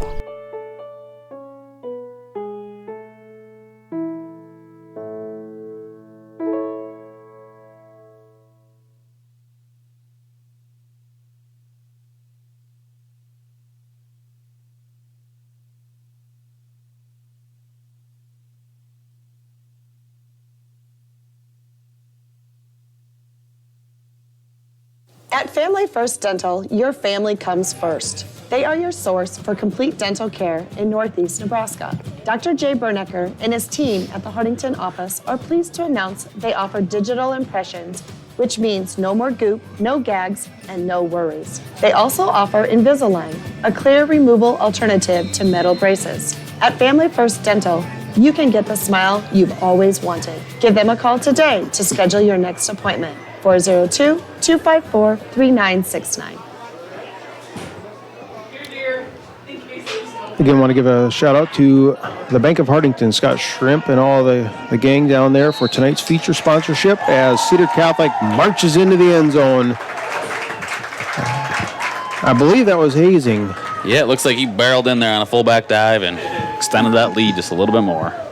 26-0 now. Cedar Catholic on top. Wind at their back. Ponca's going against the breeze. Bankston, just want to see how far he can hit this one. I wish we had a long field goal, but the extra point coming up here. This one's just from 20 yards. Little chip shot he's done hundreds of times. Get this one. And a hole snap. The kick is up, and it's good. 11:56 to go in this game. Cedar Catholic on top, 27-0. Give the guys at Hartington Feed and Chick a call for a competitive grain bid or to contract your corn for later delivery or for all of your livestock feeding needs. Hartington Feed Chick has been the leader in animal nutrition since 1955. Just call 402-254-7449. For the right products and expert advice to get your projects done right, come to Cruzy True Value. In every department, you'll find terrific items that will help make each job go a little more smoothly. If you need tools for those once-in-a-while projects or equipment for a once-in-a-lifetime event, rent it at Cruzy True Value. Start right. Start here.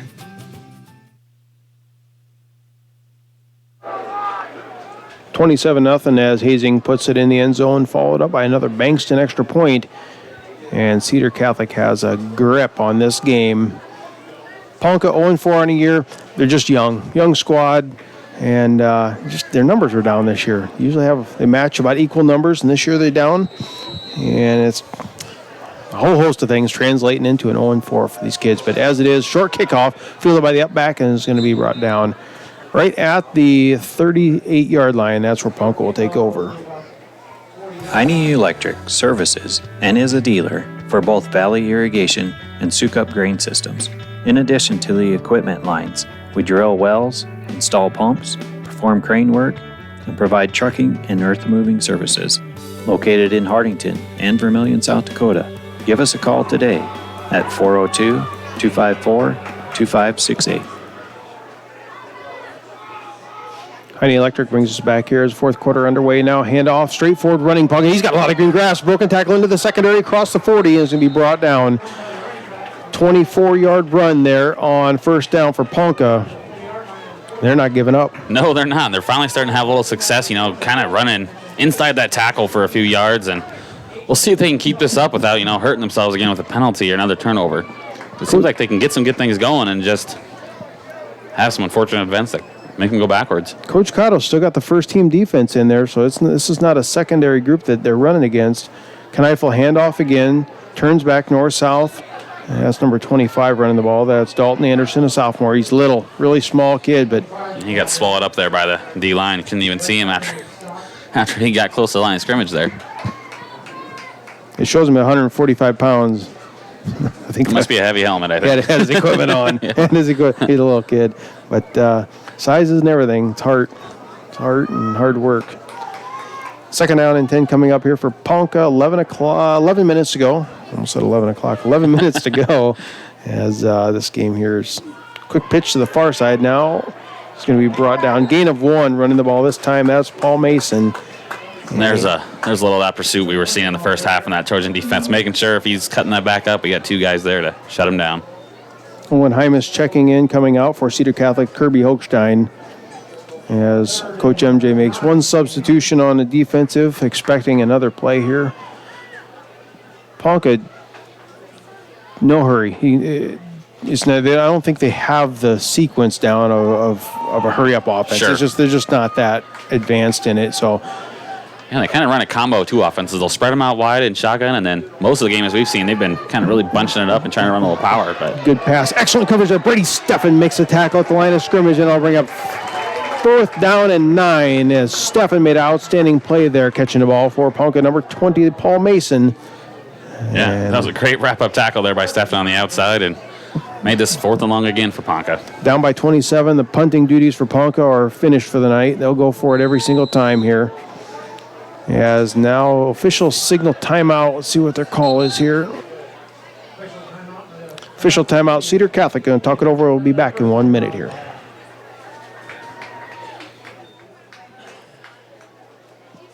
Stop down or call Floral Designs to let your favorite student or athlete know that you are thinking of them on game day with a delivery to school. Your local small-town florist provides the surrounding areas with custom design work, fresh flowers, balloons, candy, gifts, home decor, and more. Floral Designs located on Broadway Avenue in Hardington. Surprise your loved ones with something special today. Call 402-254-3943.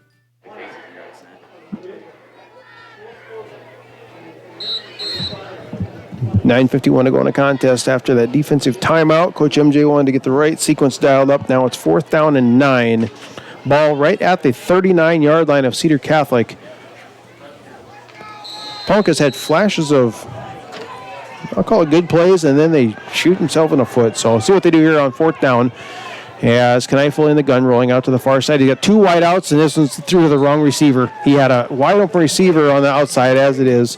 This one will be incomplete. Trojans will take over on downs. Yeah, bet we see another helping of carries here for Becker, and bet they can run a lot of clock on this drive, especially if they're getting 4 and 5 yards of carry. And great defense there to Forced turnover on downs. 9:47 to go, and by the time we hand off to the Becker another 8 or 9 times on this one, it's going to be down in that couple-minute range. Yep, and that's exactly what you want if you're the Trojan offense. Just keep milking this clock, get out of here healthy, and get on the next week. Get to that homecoming dance tonight. You've heard us talk boring football, and there's no disrespect, man. That it's just functional plays, winding down, playing the game. That's all it is.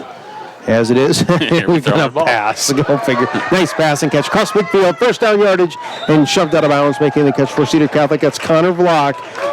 Got his name circled. I kind of liking what this kid's doing tonight. Yeah, calls his name a few times, and there's that pass play again. They kind of run that half slant, and Vlock stops right in that open spot, and nice little gain there to keep those chains moving again. Shows how much I know. I'm sitting here telling you we're getting Becker and running, and what do? An option play, and it turns into a pass to Vlock. Nice play there. First down, ball placed at the 44-yard line of Ponca now, I formation. Nathan Potts is the I-back. Hazing in the fullback position for Cedar. Quick pitch, 2 Potts to the far side. Got blockers out in front. Turning north-south, runs into a guy and is going to be brought down a yard short of the first down, 9 yards on first down. Nice carry to the outside again, outside the hashes, takes some more clock up, and good chance to keep those sticks moving. I see Easton Becker standing where somewhere there comes a point in this where you know what? Okay, let's throw some other guys in the mix. Yep. It's just get some guys some experience. See what else you got on the sideline over here, and prolong someone so you don't get another injury. Yeah, last thing you want to see is your workhorse of the game, and then you're up 27-0, go down, and probably shouldn't have mentioned it because now we'll probably jinx it. But I'm sure, and as I'm seeing here now, there is a couple guys warming up on the sideline. Handoff straight forward, eye back to Potts. And he's going to be brought down across that first down run, but I wanted to see who the quarterback is, who's our backup if something should happen. So I'm seeing a couple guys warm up here on the sideline. I think you'll see a change maybe in the next series, possibly later on. We'll see how that plays out here. Yeah, solid game for Taney on the ground. He hasn't had to throw it much tonight, but he's carried the ball for quite a few yards, got a touchdown, and looked pretty sharp tonight. Yeah, it looks sharp. I agree. Looks real sharp there. Just see if we can get a couple kids back. It changes the dynamic of how the offense. In one half of Kaiser last week. Yeah, big touchdown run. Yeah, it's just different feel. So hand off this time Nathan Potts off the right side. And it's going to be stopped. Nice run. Again, Nathan Potts last year, I think he had 3 runs in a row of 3 touchdowns. And it was, we were talking like it's the Potts show. We were impressed. But as it is now, it's a fullback by committee, if you will. And yeah, kind of a lot of carries to give out there now with Kaiser not being in the game. Yep. Second down and long 6 here for Cedar Catholic. I formation. Charlie Schrader has been quiet tonight. He's out there on the far side. As the running game's just been very effective. Potts and everybody's pulling. It's Schoolhouse left up there. Going to the far side, short of that first down. They kept playing on that one quite a ways after the whistle, as it is. Gain of 4 on the play. Tough 4 yards by Potts. Yeah, still makes it third and manageable. Pretty good chance to keep doing what they've been doing all game. We'll get another first down and milk another minute off this clock. All right, Easton Becker's in. Handoff will be to Easton Becker. Yeah, I'm assuming this one's going to be right outside the tackles here. Yeah.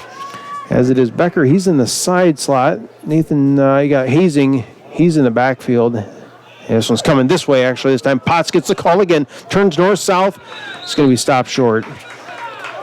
Yeah, looks like he's going to be about a 4th and a yard left over after that. So a 4th and a yard.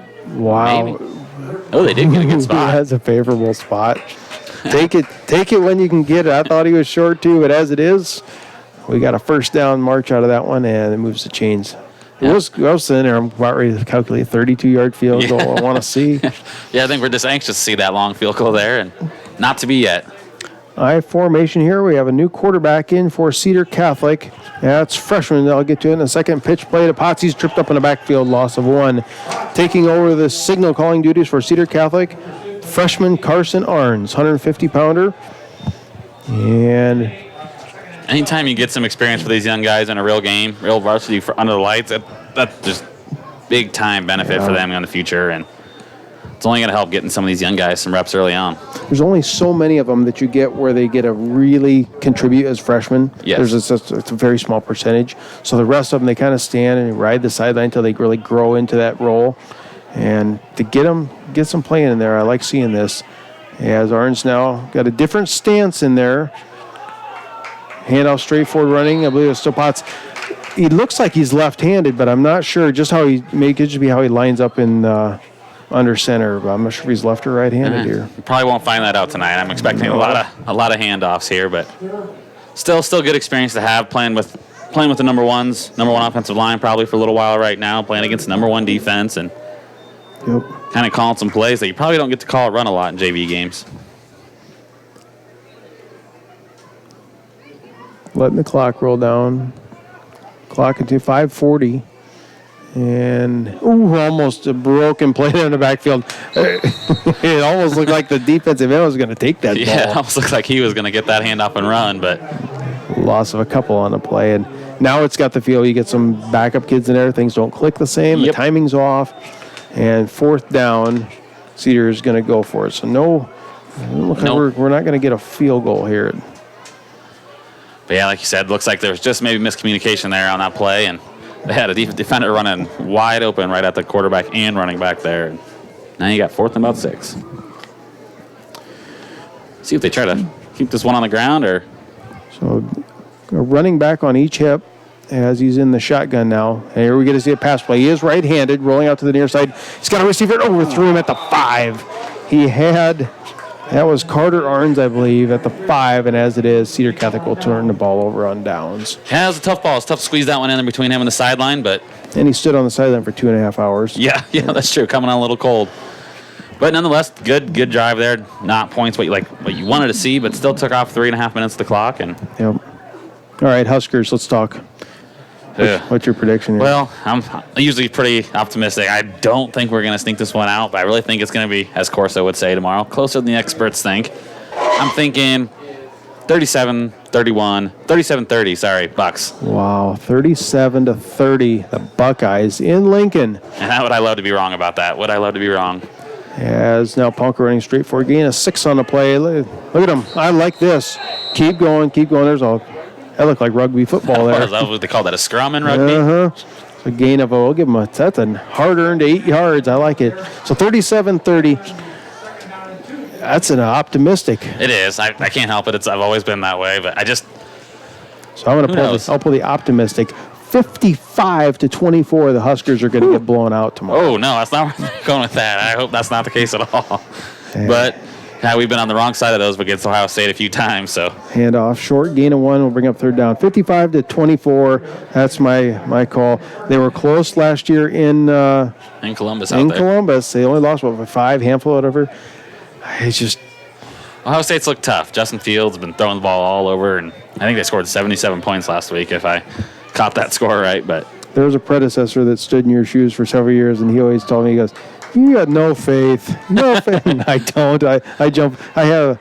Yeah, it is what it is. But I'll say a fumble in the backfield there. Cedar's going to recover the ball. Fumble in the backfield, and Trojans jump on it. Recovering the ball. That's number 30. Carter Arns, I think. It's Carter Arns. We've seen Carter do quite a few things tonight. Nice play by Carter.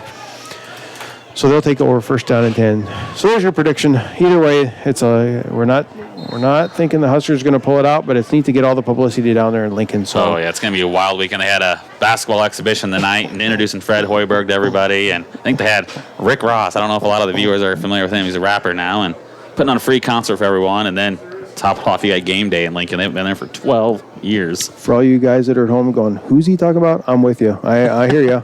Rick Roth. Yeah. Is that David Lee Roth's little brother? No, Ross. Oh, Ross. Yeah, he's a big guy, but I know, it'll be fun for the kids down there, I'm sure. My kid in college tells me all these new rapper names, and I've never heard of them.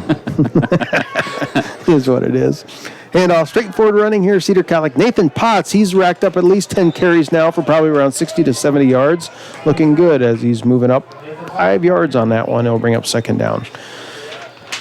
But yeah, game day starting 8 o'clock tomorrow morning, going to 11. Interview with Scott Frost. Like I said, Gabrielle Union's going to be making her picks. And then it's going to be whether we win or lose, it'll be a fun night in that stadium. It'll be rocking. So I'm just hoping the Huskers keep it close so it rocks the whole game. Because who knows? That could be a deciding factor. It could. Carson Arns now under center. Deciding factor. Handoff straightforward running. And we're short of the 1st down. I'm probably the only guy in the country that has a ticket in my billfold that says we are going to be national champions. I bought it in Las Vegas. Yep, and I'm predicting that we're going to lose 55-24 tomorrow. I don't think there's anyone else that's that crazy. No, but yeah, it's college football. Anything can happen. I was saying that just because the Buckeyes were so dominant playing Ohio last week, and I just didn't think we really against Illinois, we kind of got lucky. Well, yeah, we try to give it away. Yeah, and Illinois is not. Sorry, Illinois, if you're listening, you're not good. No, but yeah, I mean, you can say what it is. We screwed up a lot, but it takes a pretty decent team to win after giving the ball away 4 times. But yep, so there it is. But we'll see how it plays out tomorrow in Lincoln. Got to get a couple sponsor shout-outs here, and we're going to sneak a couple in real quick. Plumbing and Electric Services of Hardington specializes in field tile and irrigation pipe installation, but can handle any plumbing or electrical job that you might have. We have experience in new home and remodel builds, trenching of water and electrical lines, and all your dirt work and excavating needs.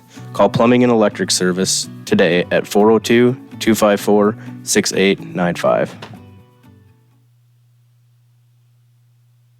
Reps is Hardington's only 24-hour fitness center, and they challenge you to get fit. Stop by and check out the fitness equipment and our complete array of weight machines. Reps offers daily group fitness classes. Call 402-254-2474 or 402-920-1026 or visit us at www.repsfitness.com. I want to get to Hard Telco players of the game. This one here is in the waiting minutes. This game kind of got away from us. We got talking, and then Ponca kind of got back in it. Hands down for me, number 42, Easton Becker. Absolutely solid performance there by the sophomore running back. I don't know what his numbers are, but he's probably over 100 yards, a dozen carries or so. Just think he's really coming along. Your flag's going to come in. Actually, it's going to be official timeout by Cedar. I'm going to keep it right here so we can talk Hard Telco. So number 42, Easton Becker, that's mine. yeah, and I'm going to go with Connor Vlock. Called his name a few times on defense there, caught some passes when we did decide to throw the ball, and overall had a pretty solid game, blocking on the edge, and just when you're running the balls effectively as Cedar did tonight, not a lot of people are going to get touches, and he was one of them that did, and kind of made an impact tonight. Yep. We don't have honorable mentions or anything like that, but Rex Becker. Yeah, played well again. Rex, I'm the first to talk to his family and whatnot. I think he just gets double and triple teamed and gets taken out of the equation so many times, and he's better than what the stats are showing. But tonight I saw some great defense and just aggressive, and I love if nothing else, throw the bones. Yeah, give me some aggression. I love it. I think he played a great game. And Rex has been a Hard Telco player of the game many, many times. He's right there with it. So he's making big tackles in the backfield, just changing the game up. Yeah. And we're going to go with, so our Hard Telco players of the game is Easton Becker as well as Connor Vlock. Congratulations to those guys. I believe that's the second time we've called Easton Becker as. It has. He's kind of showing some signs here. I like it. I like the kid. Something about him. Yep. Something about him. Got a nose for football here, and we got some more young kids coming in the game here, it looks like. Third down and a couple inches to go. 1:13 to go. Clock's rolling, 27-0. And now it's about statistics. I don't know what that big bang is. Somebody's got balloons, celebration balloons. As he's going to be marked down just short. An official. Yeah, he's just short, so it's going to be first down and goal at about the 3, and now this is all about stats. Yep, you got James Christensen, freshman running back in there, getting his first touches probably of the year, and just maybe get one touchdown here to add to his stats for the end of the season.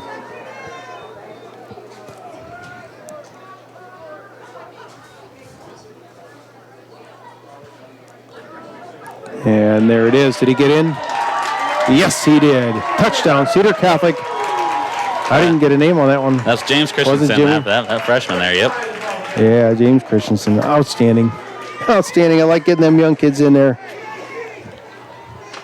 Yeah, that's a good experience. He'll be able to talk about that one all night, and send the homecoming dance, maybe help him out with the ladies there. I'm not sure. So as now a different person's coming on. Who is this? Number 4 for Cedar Catholic. This is Blake Arns, a sophomore. And checking in late, number 76, Jay Steffens coming in. This is the first time I've seen an extra point by somebody other than a Bankston since 1976. Wow. Yeah, that looked pretty good. Oh, I like it. Blake Arns puts that one through. We're going to keep it right here and get a shout out to a couple more of our sponsors. Hold tight. For over 30 years, Hardington Tree is your one-source tree service and tree health care provider, servicing Northeast Nebraska and beyond. We are committed to tree preservation, offering expert tree pruning services, comprehensive plant health care programs, and our specialists at hazardous tree removal, utilizing the latest and best equipment. Contact us today for an estimate. Take your bank with you wherever you go with mobile banking from Security Bank. Mobile banking offers you the ultimate in on-demand service, allowing access to your account information right from your mobile phone. Pay your bills, pay back a friend, and now even deposit a check, all with just a tap of a finger. Now that's my kind of bank. Check us out online at mysecbank.com. Security Bank, member FDIC.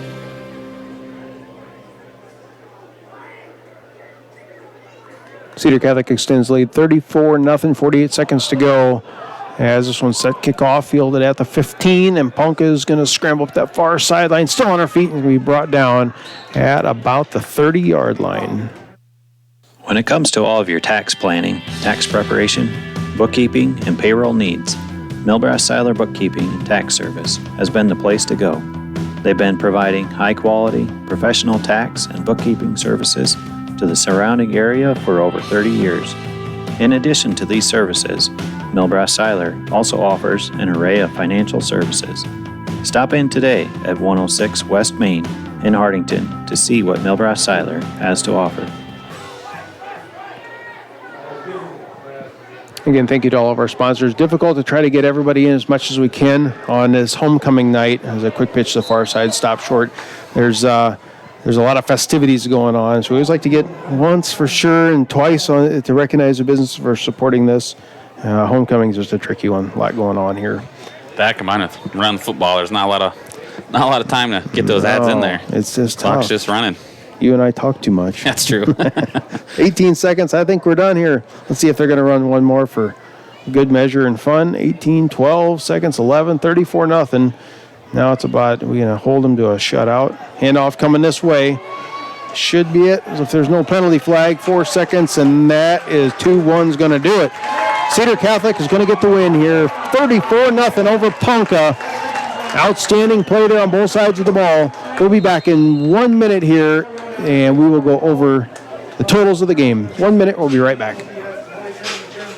Sudbeck Contracting specialties include new residential and commercial construction, kitchen and bathroom remodeling, and additions and upgrades. Sudbeck Contracting is bonded, insured, and registered contractor in Nebraska and South Dakota. Call 402-841-7441 to get started.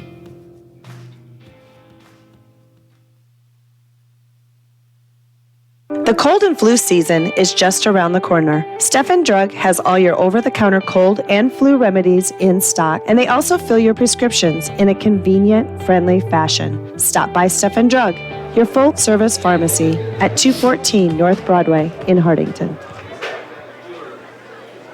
34-0 Cedar Catholic shuts out Ponca. And an outstanding play here, both sides of the ball. Hartelco players of the game, Easton Becker and Connor Vlock, and their names are all over the statistics in this game. Oh, yeah, big-time homecoming win for Cedar. That's going to be this highlight talk is all going to be for Cedar because they scored all the touchdowns tonight. They started off with a 16-yard run by the quarterback, Tate Taney, at 7:36 in the first quarter. That got us the lead to 7-0. And then right after that, another big touchdown or short touchdown run there by Eric Hazing, his first of the night. Missed the PAT on that one, though, so that took us to the end of the first quarter, 13-0. Second quarter, Easton Becker, with his big touchdown run of 14 yards to give us a lead of 20-0. Big first half for Tate Taney and Easton Becker on the ground there. Third quarter came out a little bit flat. There was not much but penalties and rushing yards there, and no touchdowns to report in the third quarter. But right away in the fourth quarter, Eric Hazing with another 1-yard dive and his second touchdown of the night, the stretched out lead to 27-0. Then, last touchdown in 48 seconds, freshman Jimmy Christensen got a 1-yard touchdown run to extend this lead 34-0. And then PAT by a new kicker there, Arns, but they pushed that lead to 34-0. That's how the game ended. 34-0. Arns getting the extra point. I like it. A lot of new stuff we're seeing by the Trojans here. So, solid win here. We're going to need it going into next week. Norfolk Catholic. Yeah, tough battle there. That's tough. That's just a tough one. So, if you can make it down to Norfolk, that will take place next week, 7 a.m. Crofton's after that. That's always just a perennial matchup that everybody loves to go watch. Nice little rivalry game there. And we got one more coming back here. Battle Creek on October 18th. So we got a couple weeks off here. And right now, Battle Creek ranked in the top 10. They're number 9 in the Lincoln Journal-Star poll. So we got a few games to go here. As it is, it'll be a couple-week break. And we'll be back here for the last one. Man, the season goes quick. Yeah, probably a little chilly by then. Scott Ulrich alongside Jordan Kirkman, Bill McGregor, he's taking care of all the technical things, and Marie down at the office. I want to thank them for letting us come in and announce another Cedar Catholic Trojan football game. Final tonight here in Hardington. Cedar Catholic on top and all over Ponca, 34-0. Thanks. We'll see you back here October 18th. Yeah, have a good night.